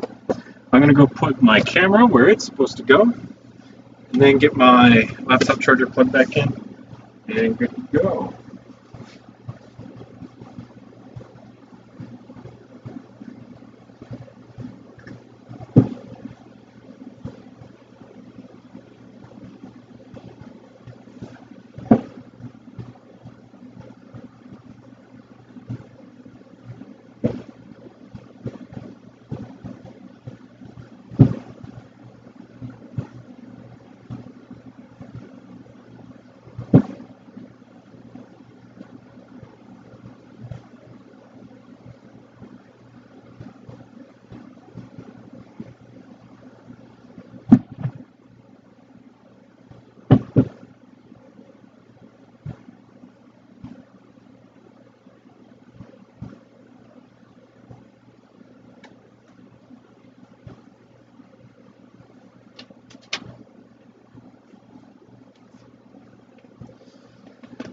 So, laptop charger first.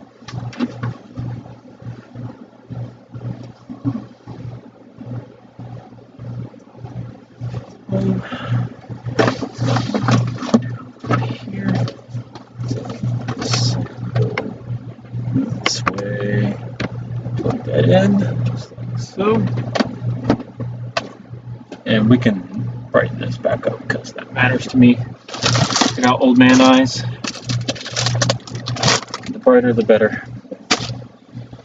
And that goes there. Actually, that's not a bad spot for that. And then I got my phone charger because my phone was dead when I went out there. Elsewise, I would have used my phone for chat. Also, that's really bright. That light behind us. Really bright. Which one is it? Yeah, it's bright. Okay, can't plug that in to the laptop. That's not the right end.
Alright. I'm going to set my phone down here. And hopefully it continues to charge. It does. I've been having problems with my charger lately, not charging my phone in certain positions. So that should be good. I'm going to get another drink from our drink sponsor, Pepsi Company. Because, you know, what can I say? Pepsi's been my favorite for quite some time now.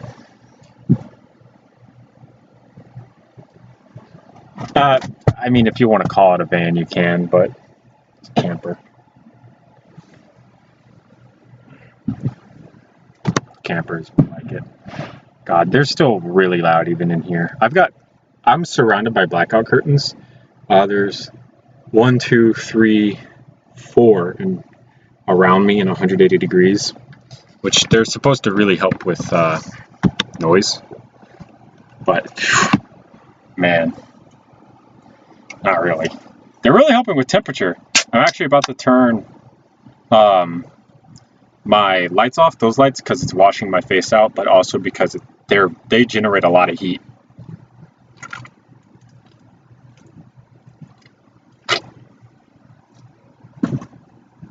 So let's turn those off. Just like that. That should help with the heat problem. And then we're going to take and minimize you guys once more and put you back up in the corner. Somewhere right about there. And go back to what we were doing, which was the spikes weapon design. Did I leave? No. Let's look that back up.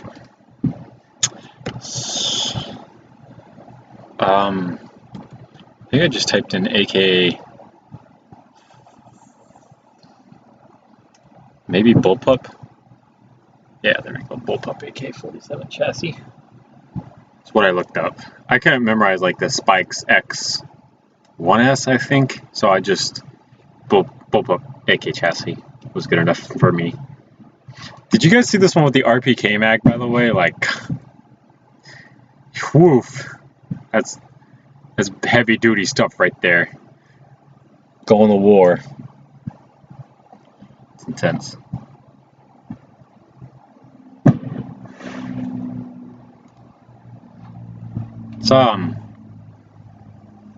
It's oddly hot in here.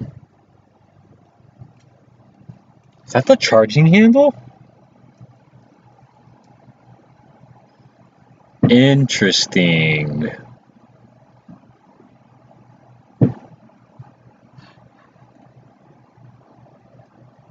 This one's for ARs.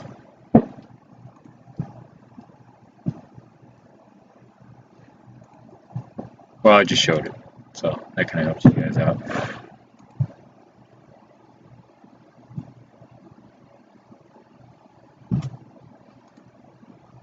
Did I click on that?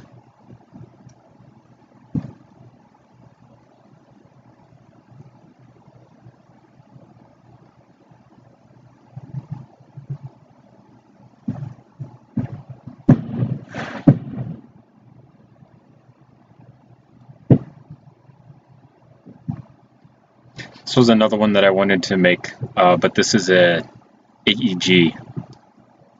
So this is airsoft version. Anyhow, let's go back because we're actually relatively close to finishing this up. So yeah, we did this main little section right here, which is the where was this one? This cover right here. So yeah, that's a majority of it. Where's my sketch pad at? Does that make a better mouse pad? Oh, dang it. I moved my phone. No, go back to charging, please. Please. No. Yes? Alright, you're charging again? Okay. Thank goodness. Alright, so yeah, I've got my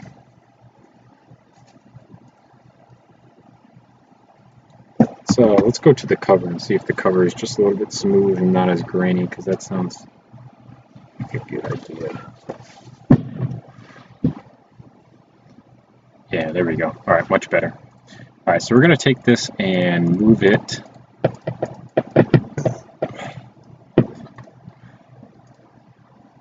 and then take and just copy these on over. I wish there was a half version of this that would work for my needs, but I have not been able to find one, unfortunately. Oh man. Take this and that there. And even though it's straight and it doesn't have, like, it's thicker down here than it is up here, I think it gets the point across real well. And then what we're going to do is put slopes in to represent everything that needs to be represented.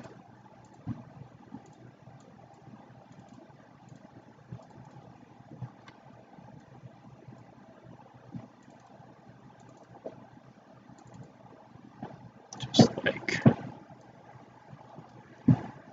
so. And then these we're going to delete and replace with something else in the form of these.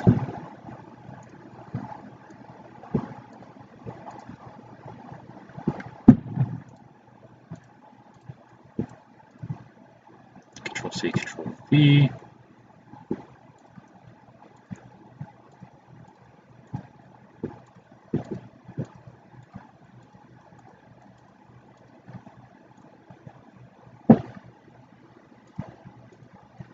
Shouldn't be able to put one there, but we can put she slopes there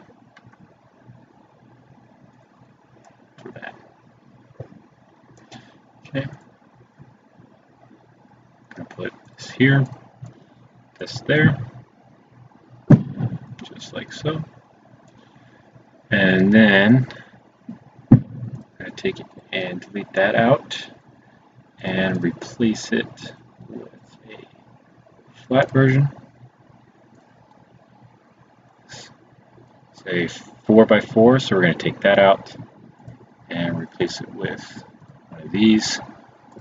Both of these can just be replaced with a 6. This can be replaced with a 4. All of these should be able to be replaced with a 4. Oh, wait, that's not a 4. How long is this? 4x8. Okay.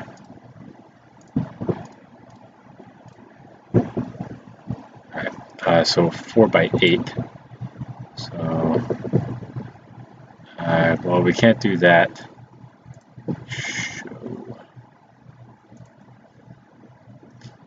Should be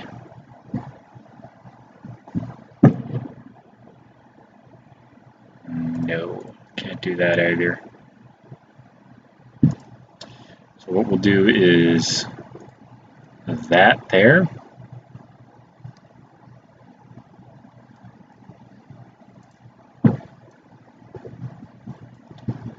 Does a 6 fit there? Does.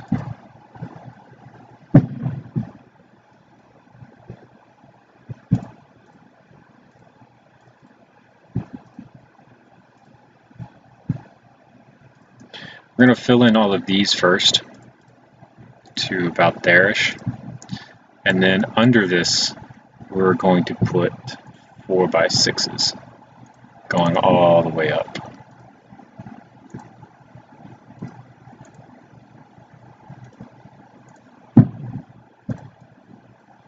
And then here, do a 1x3. Should be fine. Followed by a 2. followed by a 2x6 underneath.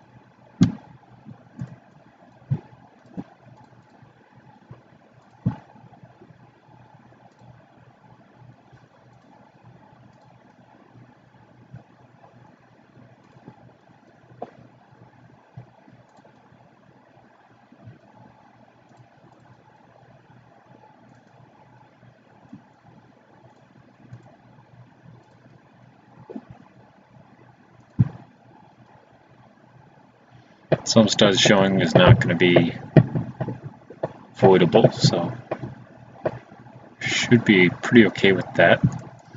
How far, this cheek rest is not so far over, so should be fine with that.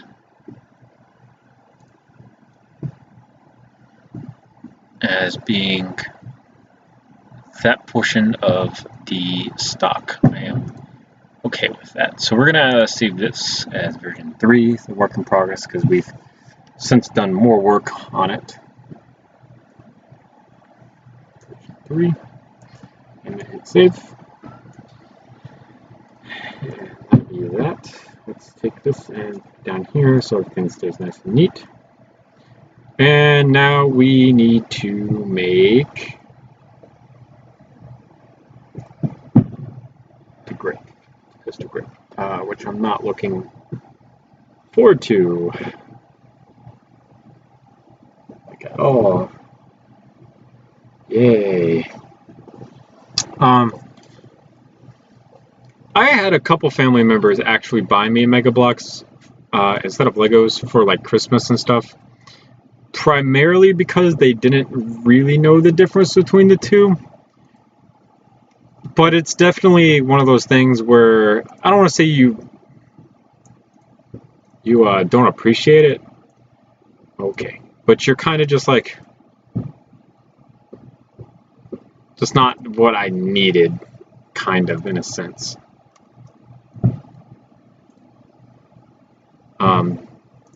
As a kid, when I was like super young, I could hardly tell a difference. I used them interchangeably all the time. One of the biggest regrets of my life, actually. And then I put them all in the same Lego bin. Never do that. So now, when I started sorting through almost all of my Legos, I sat down and I started taking the Mega Bloks out and putting them elsewhere in their own separate bin, but that's a long and tedious process. So yeah,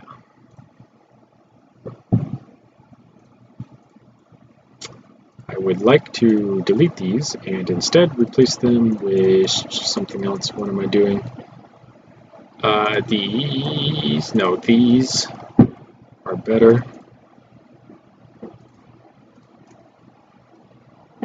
Put that there, put that there, put that there. Take this, put this here, put this here, and then what am I doing? We need one of these. There we go. Put this here, take this, and let's do a 2.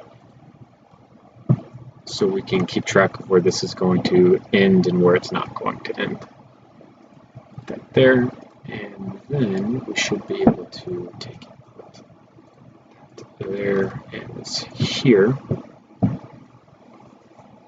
To get this kind of curve going on here-ish. And then it should be a straight, basically. Right about there. And we are then going to finish this off. Where's the 3? keep forgetting I'm not working in a 2, I'm working in a 3. So we should be able to put that there. I'll put one of these here. And then one more of those. And we should have our next one fit below that, which there is. So that goes there. And then we can work on the curve coming down. So for that, we're actually going to start with G-slopes. To start down the hump. And then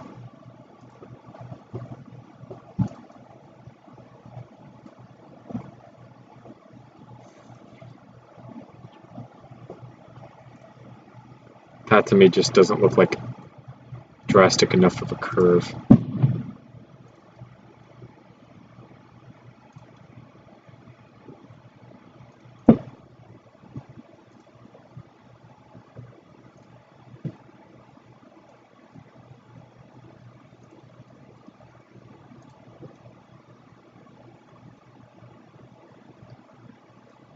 Like so. And then do 2x3 with a 1, followed by one of these. Should let me use these cleanly. Actually, I don't even need that. We can do this instead. So, and then so we'll eventually end here. So here, there. Put this here. Okay, and we'll just have to figure that out when we get there.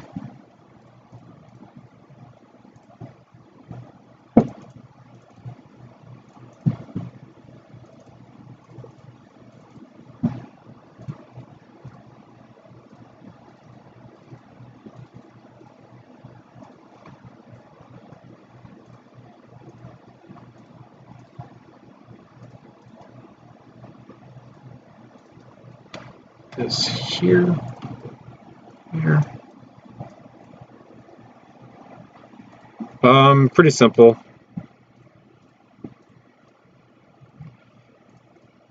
I did not mean to hide that piece.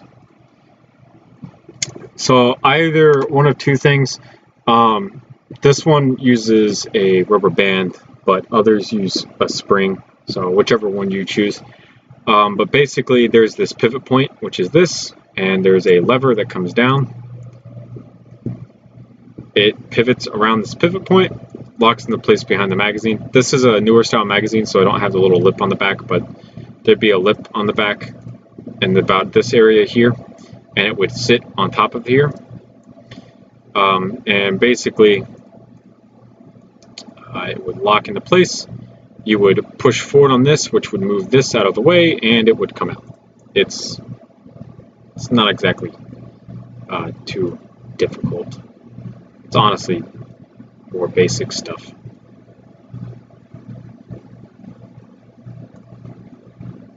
So if we take and use these, I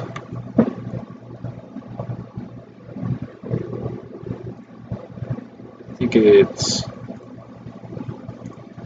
too high. Is that it? I thought it was. It is, kind of. Not really. Yeah. Okay. So let's do that. And then this is here-ish. So can we do that? No. There should be a way to close this gap.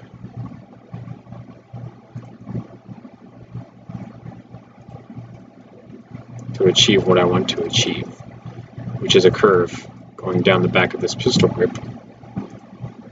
Because you can see that it starts a curve and then there's another curve. So we will achieve that.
Really?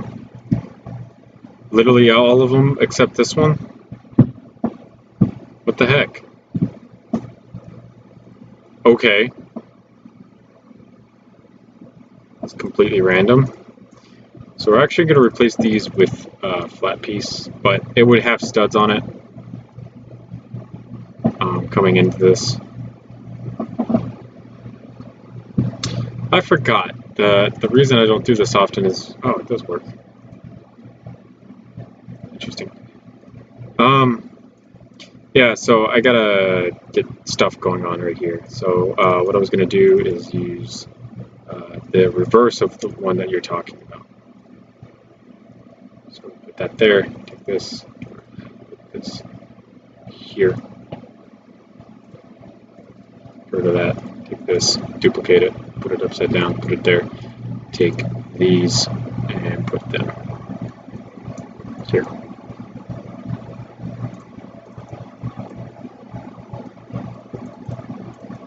As I am okay with that.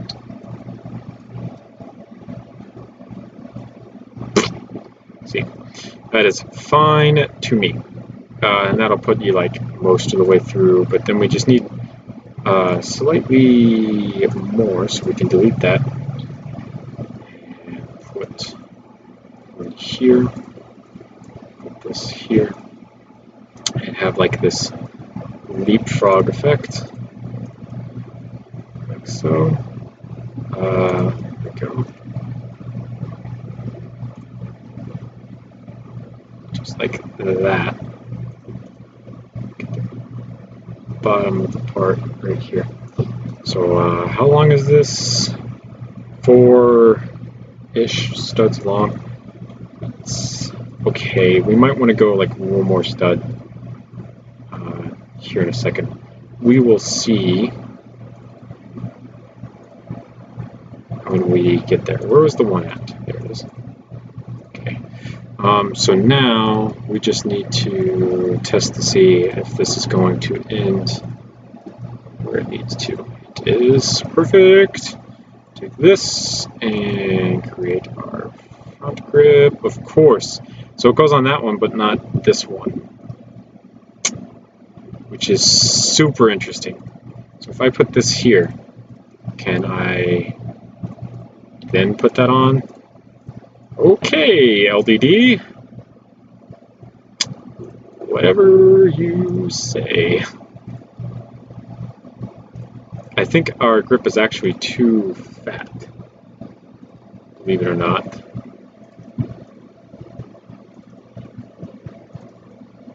So I know it should be a 3. Yeah.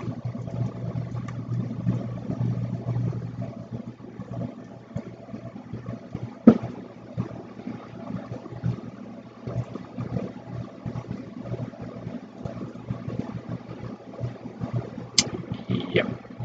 So it should, if we take a look, this back angle here actually ends before the first part of the vent. First part of the vent ends like right here, and it ends back here. So that's good. The sad part is that the front angle terminates at the next vent up here,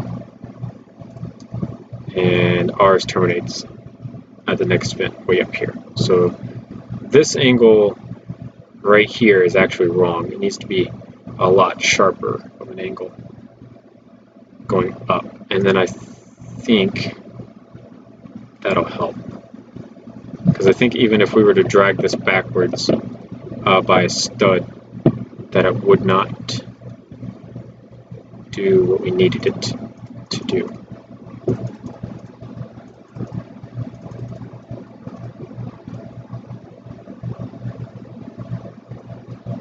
So we are going to cheat. Where are you? Actually, let's use the old style, because the old style is more useful. Never forget that the old style of hinges are so much more useful than the new style, but they're not ratcheting, which is kind of a big deal for playability, I guess, if you care about that. But if you don't, you can also use the old style of stuff, as it is way more versatile. So, this is going to go all the way up.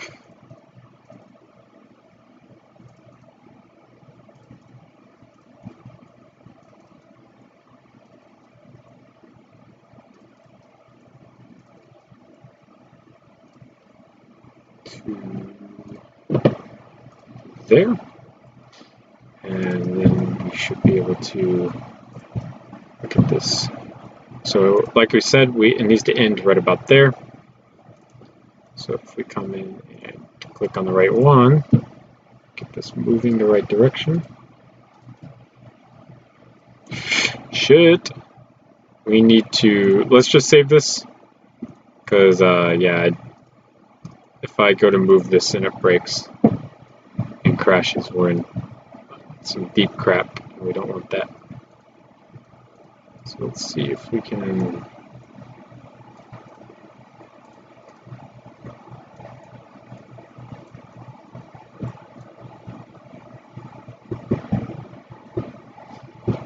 it's still relatively hot. My air kicked on, but then it kicked right back off. I'm gonna check on that.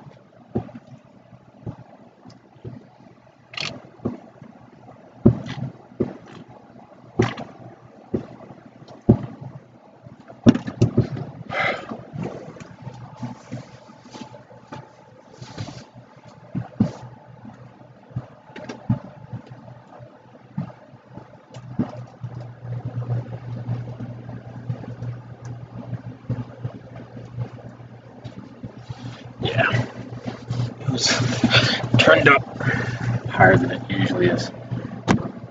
Okay, yeah. So this isn't turning, and the reason for that is probably because of this up here. So what we're going to do is delete that. Come in through here, and does it turn? No. Okay. Is all of this connected together? Yes.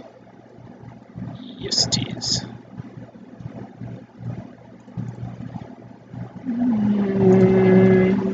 Yeah. Yeah, a little bit.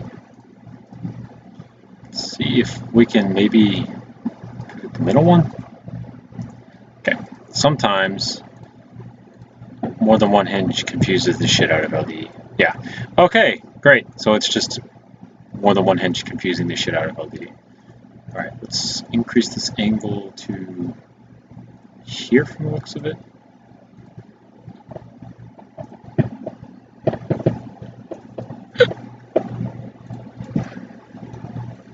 Like so. I think that is fine. So now what we can do is clone this right hinge piece. put it into place, like so, and then delete these out, like so, and fill this in. Looks a lot better now that it's not sticking way out over here, so that's good. I'm not too concerned about closing this gap, because if you notice, there's these pieces here, this side panel grip thing, so we can always use that to kind of cover it up. So we can try our best to cover it, but I'm not too concerned. So on our front strap here, there's quite a few things going on that we need to try to get into this model if we can. So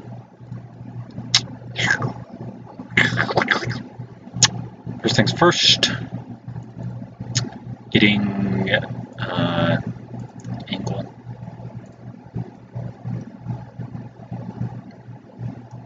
So we need to try to connect these together as best as we can, like that. So now, like the most bare bones minimum way of connecting this all will work. No, I didn't. Rear sights. Oh shit. I deleted the rear sight. Dang. Because the rear sight sits like right here on my model, and I deleted it to extend this rail back all the way over here, so shit. We'll fix that. Let's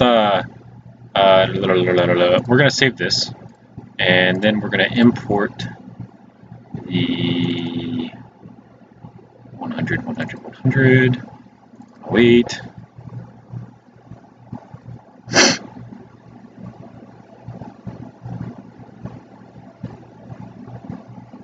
This is the reason we saved it, is because LVD was going to pull this, and we're going to put this off to the side, and hopefully never forget to do that. So we're going to hide this, so that's not in our render section, and not forget that. So halfway up the grip is something like this. Maybe down one stud,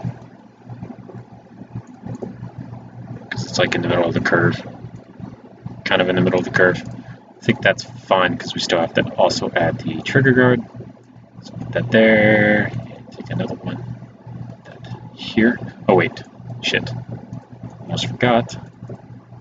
I need to put this here,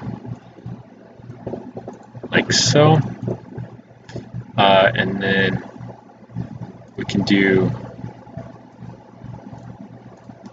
a two up,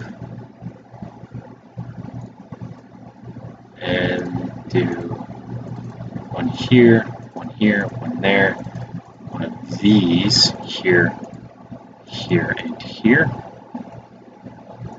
and that'll start the trigger guard portion coming out.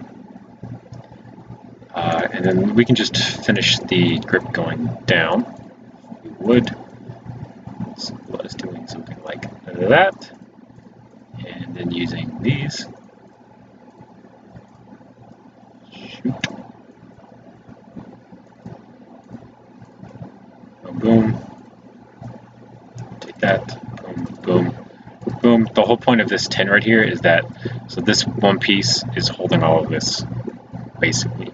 There's a couple pieces doing this, but the whole point of the tin is that because all of this is held together, you've got the front piece holding it on and the back piece. Makes things a lot easier. So that looks good. And then now we need to do the trigger guard. Like I said, I'm going to leave the front foregrip off. So, yeah, we're going to try our best, but it's probably not going to look exactly like that. For the trigger guard, I'm going to drop it down straight and then go flat and then come up. So it'll be like a angled trigger guard type deal going on. Don't really know how to describe that. So We need to switch to 2 studs wide, which is super simple nowadays with the 3x2 thing, this thing, 3 to 2 adapter. I don't know what you want to call it. It's something. And then we're going to use, where is it at? Hinge piece. What is this called? Rocker bearing. Okay. It's an interesting name. Let's actually move this in. I mean, I guess I see why they call it a rocker, but it's kind of unique in that regard, I guess. Put that there. This right here, like so.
I think that's fine in place of this. So if you want to put like a gloved finger through, it should be fine. Wait, where does, yeah, this hole, so this hole right here that acts as your trigger guard, it actually terminates almost in line with the front of this larger vent right here. So that's, I'm glad where that is, personally. Pretty happy with that.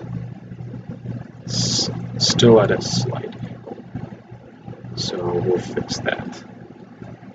Because I want this front portion to be standing straight up, just like that. And then place this here, like so. And can I place a jumper there and a jumper here? I can. Does one of these fit there? No. Okay. We'll cross that bridge when we get there.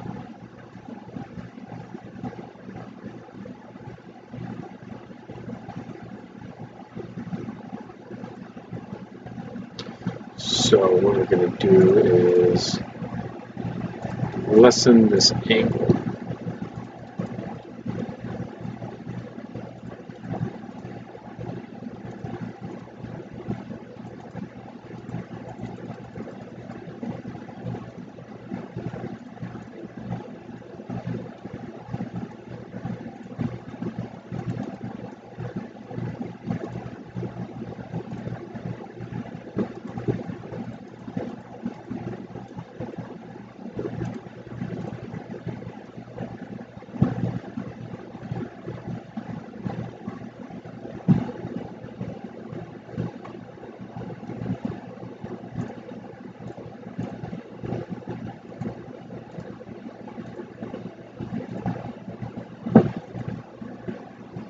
No, don't crash. Don't crash. Fuck.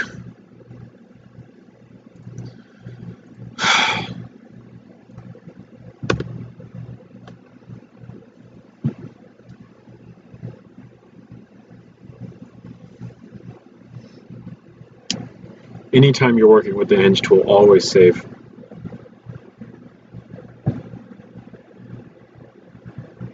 I don't know how much I had before I saved that.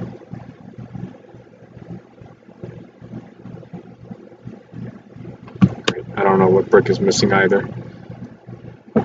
Oh my god, I had so much. Crap, let's get this back up and running then. So we had a 6 down here before we went into, I think, the finger groove here. And then we did a 2 here, followed by this, followed by this, followed by that.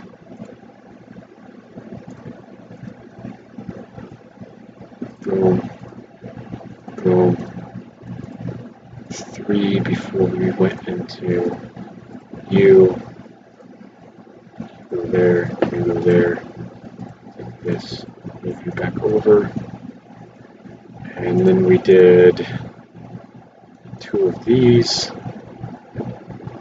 and a 4.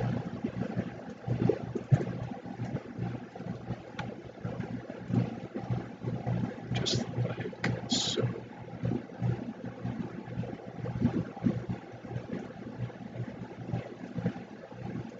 1, 2. 1, 2. 3, 4, 5, 6, 7, 8.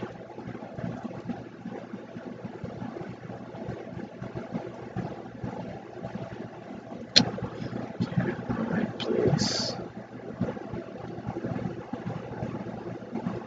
Okay, let's take you there. Can I then take you and do that?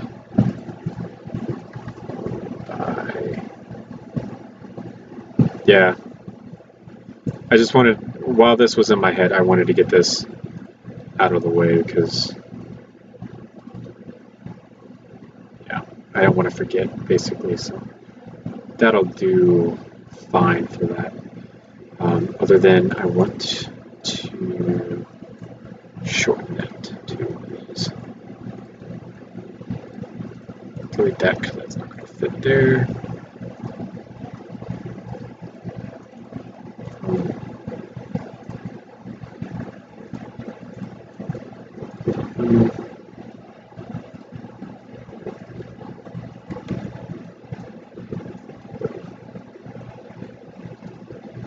Because I was trying like so hard to not forget what it was. Because like the second I started messing around with the hinge tool, I knew there was a huge possibility that LDD was just going to crash and screw me over. So my immediate thought was to like memorize everything I'm doing, not to do anything too complicated, and just hope that LDD didn't crash, and then they did. So I lost just a little bit of time on that one, but so far everything's going pretty okay. So it's not exactly too bad. So this, as an overall look, looks so much better than that weird straight angle down and then back up with the foregrip and stuff going on. So I am much happier with this as opposed to the other version. But there is, when you get to the top here, it's a lot thicker in the front here. So we're gonna use this minifig plate stand. Is really good. I'm thinking about a bracket maybe fitting here. I think the problem is I don't know the spacing that's going on here, because I think the trigger guard needs to drop like one more down maybe to fit a bracket there, because I would love to put a 2 right there. Yeah, it definitely would fit there. Don't get me wrong, like I know for a fact in real life you can manipulate this and it would be a perfect connection, but for the sake of this we can't get it there. You see like this really slight gap here. If we just push this ever so slightly forward that way, we would definitely be able to get that that bracket piece in there. It's just LDD. Obviously, if we were in studio, that would be an absolute breeze to do. But it would be like super illegal inside of anything to do. So I'm not gonna do that. I've already experimented once with an illegal build. I don't want to do it again because, man, illegal building, as fun as it is, it's like you feel really guilty when you get done. So we need a curve in here. The piece that I would love to use is actually this one right here, because it has the perfect curve, but that we can't use that because obvious reasons. So gotta figure this one out on our own.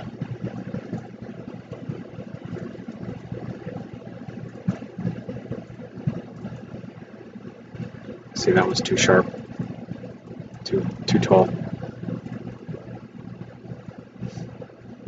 Put you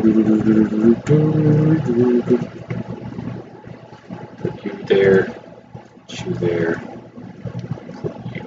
put you there.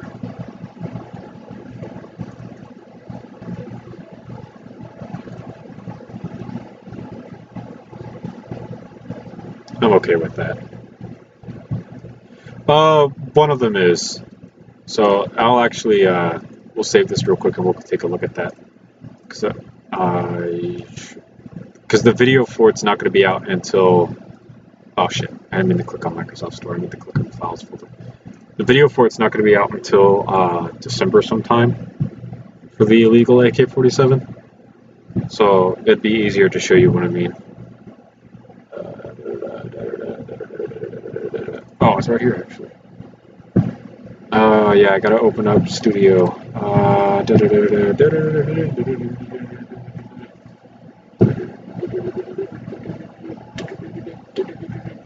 Isn't it on the desktop? Am I stupid? It's on the desktop. It's right here. I just don't want to move chat out of the way because I'm lazy. But so now we gotta wait for Studio to open, but it'll open eventually.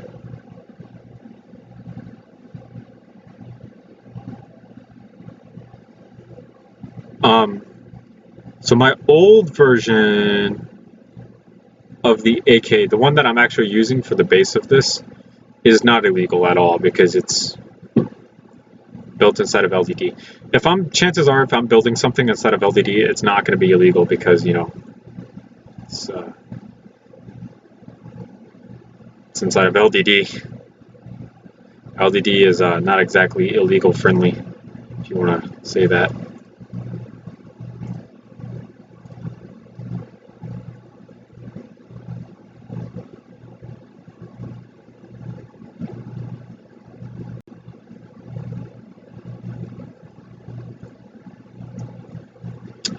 So this is the illegal AK whenever it decides to load. Just go back to here and there. And see if we can finish up the inside of our grip here.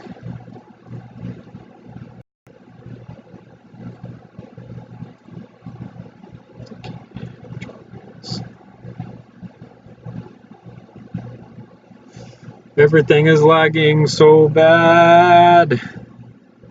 Oh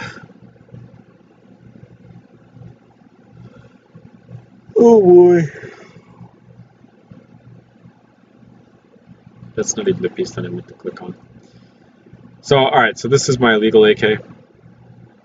So this is actually a lot better than the version that I currently have, that I'm working with inside of LDD. And the reason that this is illegal is because there's a couple parts in here that have been forced together in really, really, really bad ways that would never work in real life. This being one of them. Oh gosh. Hold on. Let's set this piece as origin. That's not the piece that I set as origin. This is the piece that I set as origin. why are you going down like that? So these two pieces here are 2x2 45-degree slope corner pieces, and they're in a 3-stud wide space. So obviously in real life you can't put bricks inside of bricks, but in studio you can. So I've put bricks inside of bricks to get the rounded part of the back end of this AK dust cover. So that's one spot that's illegal. Another spot that it's illegal is this low receiver. So if we take a look at the rendered image of this, because it's a lot easier to see inside of the rendered image.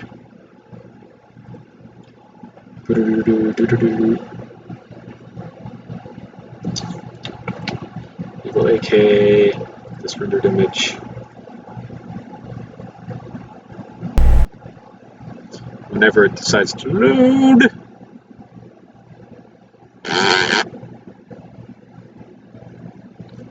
Load, please. That's one part that's illegal. Most of the illegality actually comes from the lower. The lower is as accurate to a lower on an AK as you can get, though. I used a parts guide from some website to get it as literally as accurate as it possibly can be. So if we take a look here, you can see that there's this angle made up right here. And this angle is actually made using a legal technique, using Technic bracket pieces. You can see them here. The same way that I curved my magazine is the same way that I curved this bottom piece. But then you see some bullshit happening right around this area where the seam comes together of the pieces that are in a standard angle, standard right angle right here, versus the pieces that are in an angle up this way. You can see that there's clipping on bricks all throughout this area.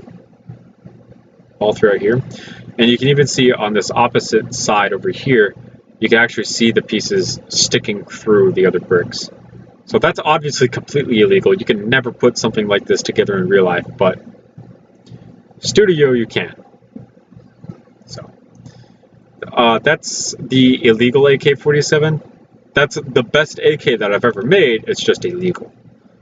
This is the most updated recent AK receiver and everything that I have built inside of LED, and this is definitely legal. You can make this in real life, no problem.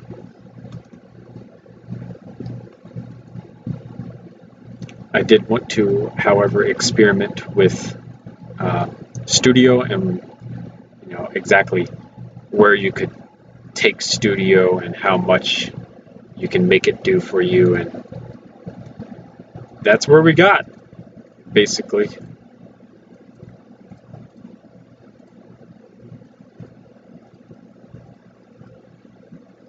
So I think right about there.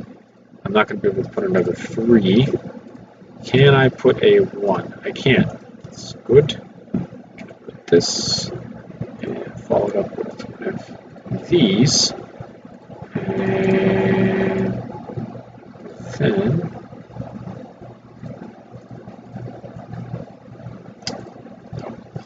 can I do that? Yeah, that's fine. Like I said, we're gonna actually cover up most of this using those side pieces, these things here.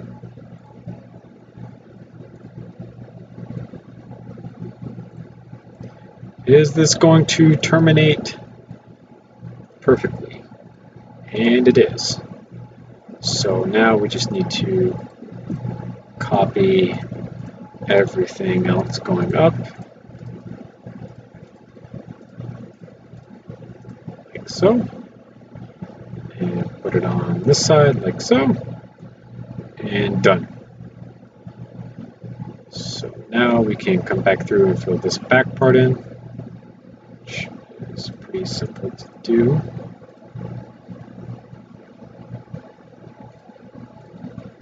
Like that. Hit the save button. And now we can work on getting our side grip panel things built and working for us. So we actually need to go to about here.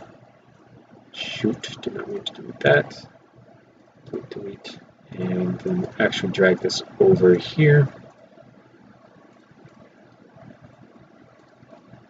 move. Take this, flip upside down, put this here, put that there, this here. Okay, and then let's take a 12. How big is the 12? How far down? Pretty far down. All right, let's use a 14, like so. 1. Okay, back to 1, 2, 3, 4, 5, 6. Okay, so 6 will get us where we need to be. 1, 2, 3, 4, 5, 6. Oh, shoot. I must have touched my phone accidentally. So now we just need to fill in that gap up top. Largest thing that I've ever copied and pasted it inside of LDD. Loadouts from Rainbow Six Siege.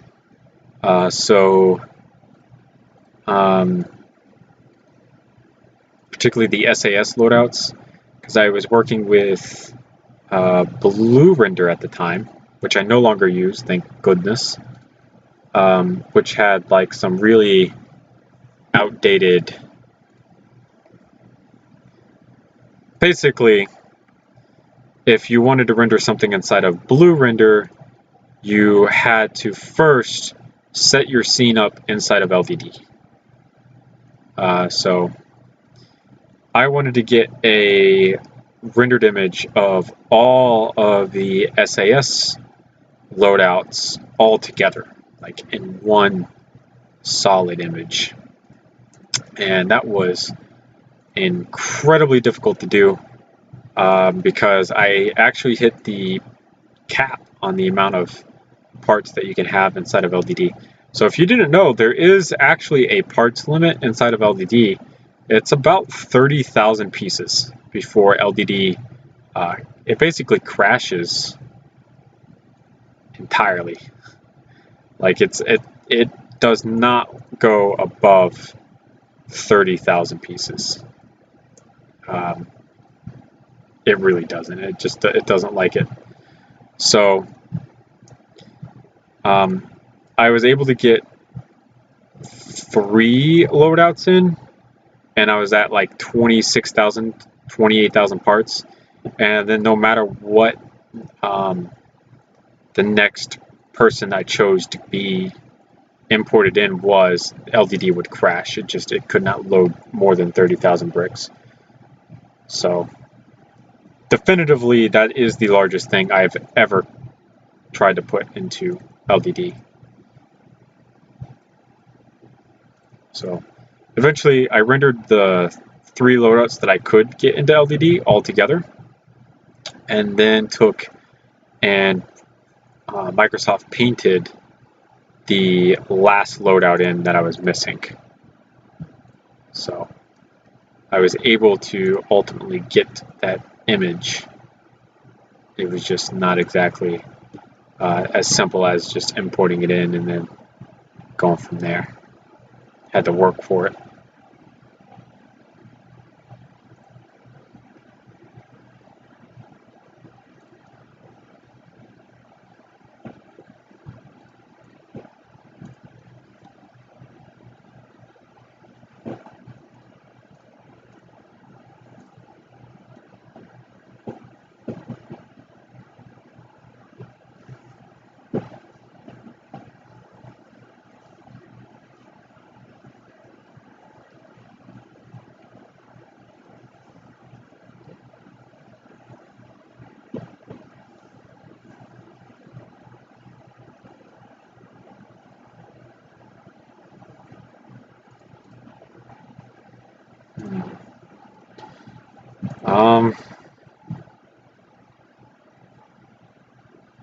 Yeah, this one's complicated.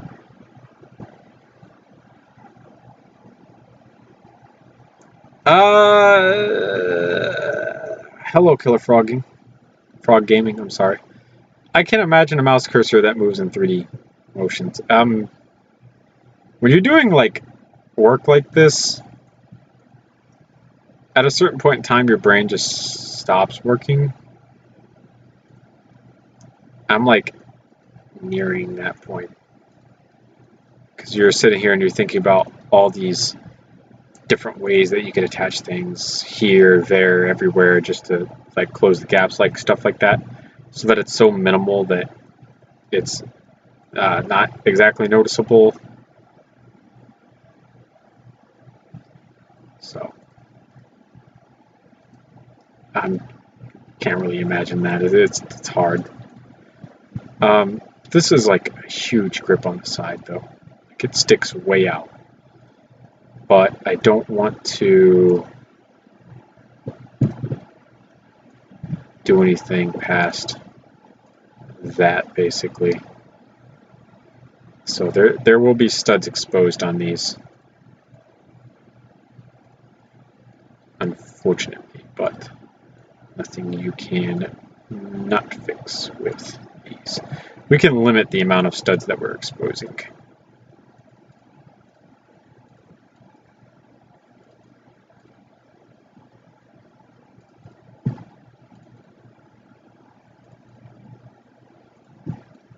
Just like this.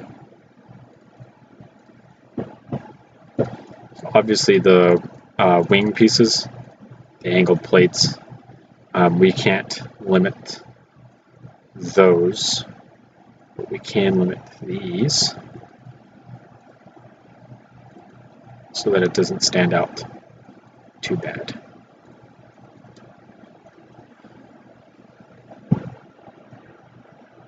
There we go. It's a grip. All right, so the next thing is going to be adding our trigger in, which should be super fun.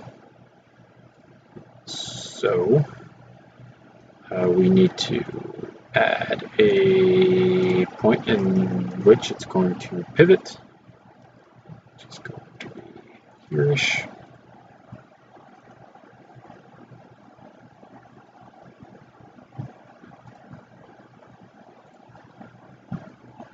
I lied. It's going to be above that using these.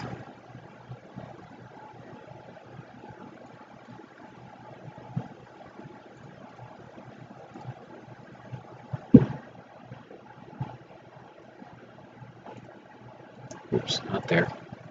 Here. And then one of these. Right there. Alright, so now we got to figure out how we're going to make this trigger. So if we go here, take and drop this whenever it feels like going into place, and switching to dark red. Dark red. We're actually going to use this and to get it on the middle, like so. Because it's like a 2-stud that comes down for a little bit, and it goes down to like a 1-stud. So if we take and do this here, and then figure out how we can actually make our kind of trigger looking part.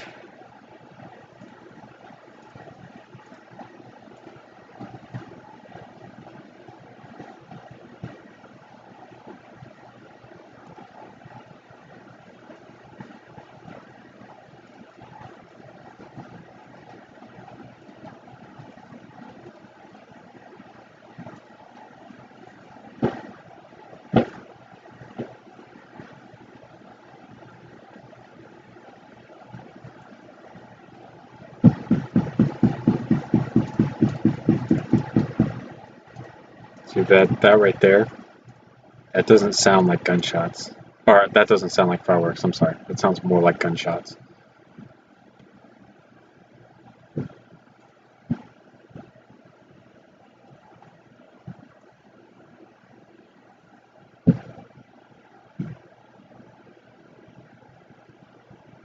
What do you mean?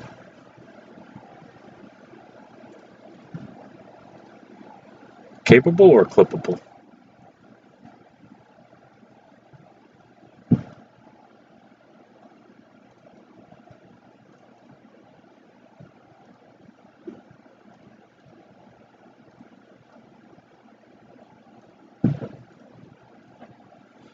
Let's go with my more standard way of making triggers using this piece.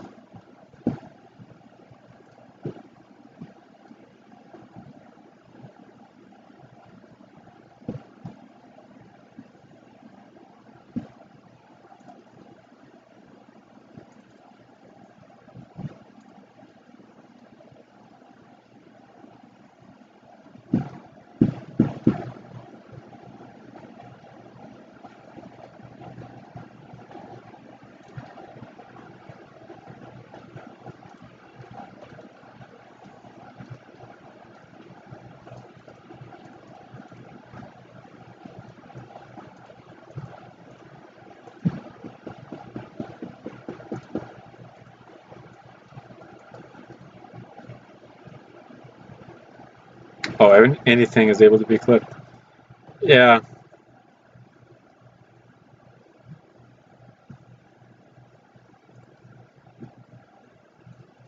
I'm thinking about just going with like a more standard looking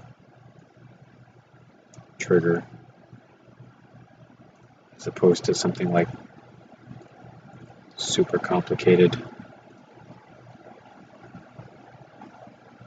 Since it wants to be like this huge pain in the butt to me.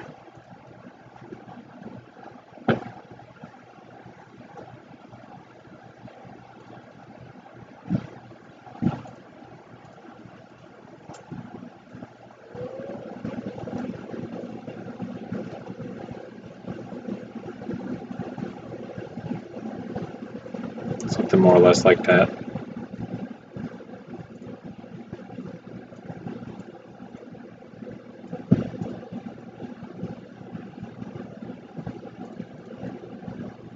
It's good enough for me. I'm not too worried about it, to be honest with you. Alright, so then the last thing to do is to re-import the AK100 because that got deleted out. Get that up, fix this because the front sight's up here, and get this bottom rail on as well, which we can do. So let's use, have I used that yellow yet? I have not. So we're going to use this yellow.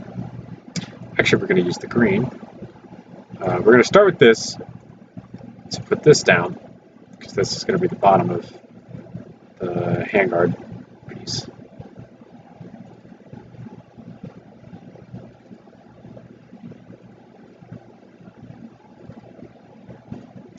And then we're going to switch to the green,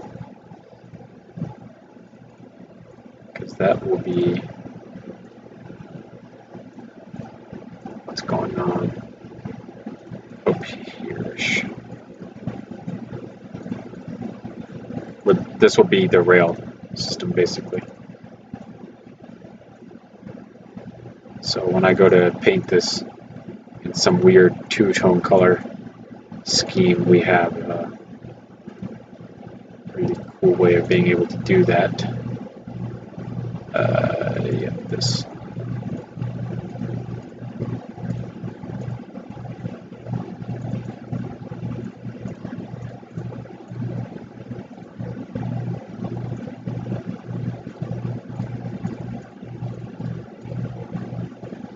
Control-C, Control-V, and down the row we go until we get to the back. Delete, copy, paste. Just like that is the bottom. Alright, so then we need to fix the rear sight, which is relatively easy to do. Delete this out, delete these out until we get down to there. File, save, import model.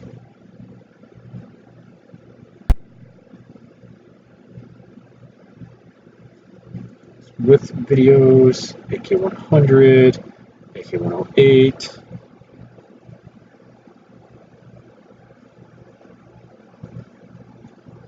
down there, come over here, and then delete this one out here.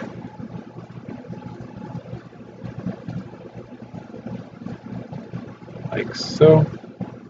And then we should be able to grab all of that, move it over, delete the one piece that we accidentally grabbed.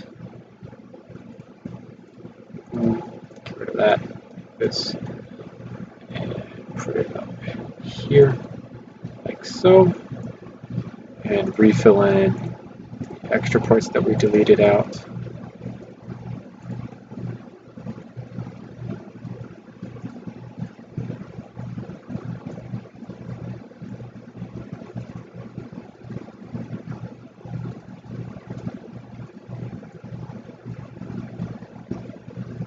That should be that.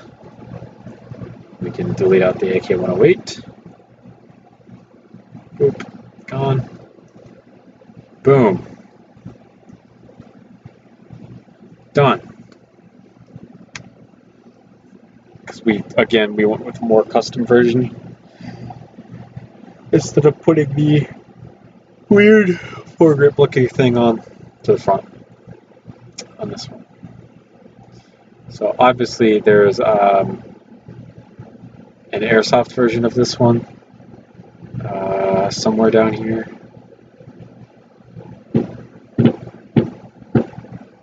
It's just bullpup airsoft AK.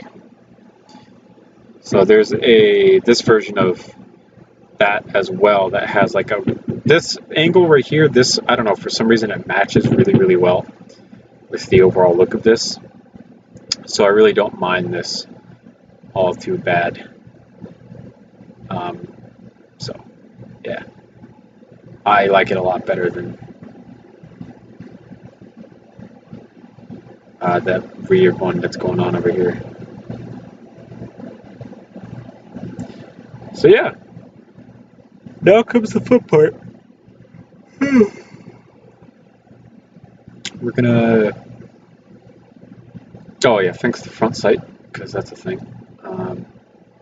So that involves deleting this, taking this, and moving it back to here. Putting that there. And then the front sight, which this is just like ears and the post basically.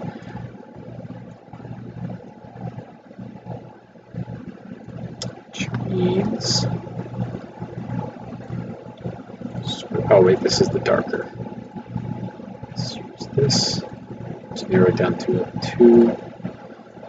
Take this here, go there, go there, like so, and then do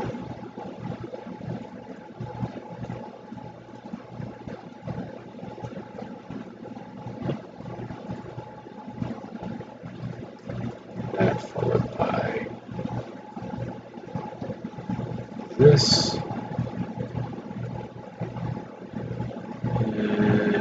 Wrong thing. This followed by this. Boom. That should be more than enough.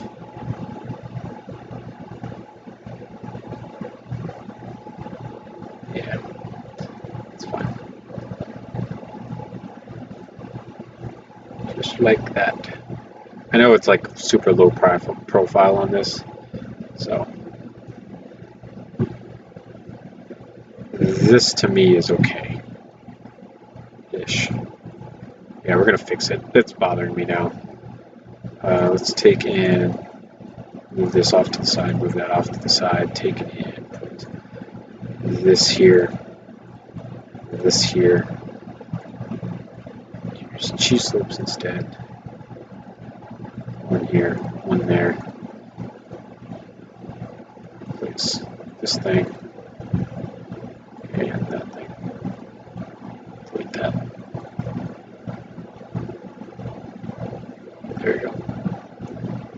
That's better. All right. Now then, let's color this the appropriate way. So everything on top of here is going to be included as a rail. So let's take it, make it green, switch back to this dark color to get everything I didn't mean to get. So, alright. And save. Honestly, not bad looking like this. Honestly, it could be like a plastic, I don't know.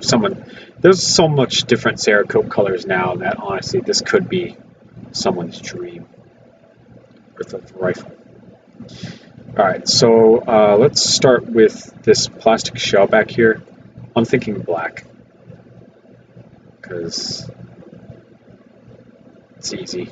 And then if we come over here, grab this to get this kind of screw detail going on here. I think that'll be fine. And then up here, we could probably play around a lot more.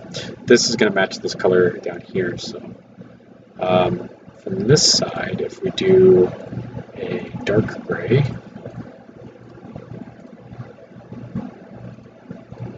like so, I think that is fine. And then do a medium stone gray for the grip down here.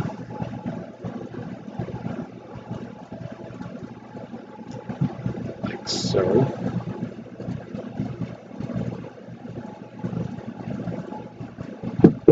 Yeah! Yes!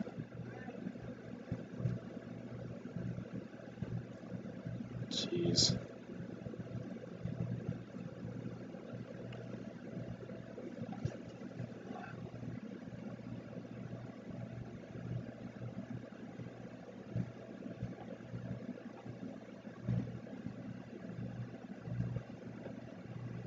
One moment.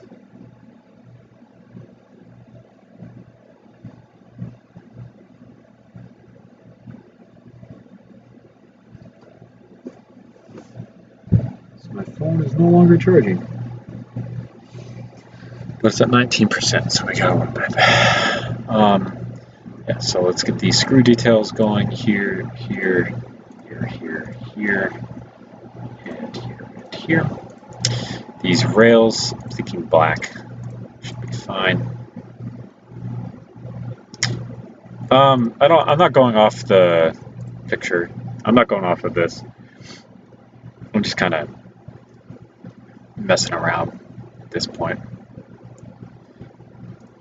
And then this one up here, we can go like a silver. No, no, huge mistake.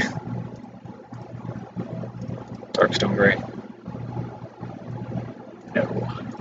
Let's go with the gray. Actually, yeah, that's better. This can also be gray. That works.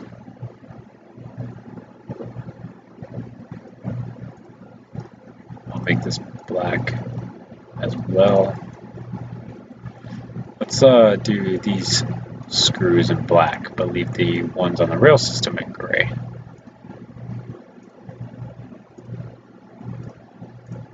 Like so. Boom. That's a pretty awesome looking X1S AK-47. I'm like super happy with the way that this looks. File, save as. We're going to version 1, back, COMPLETE, save. Boom! What's that?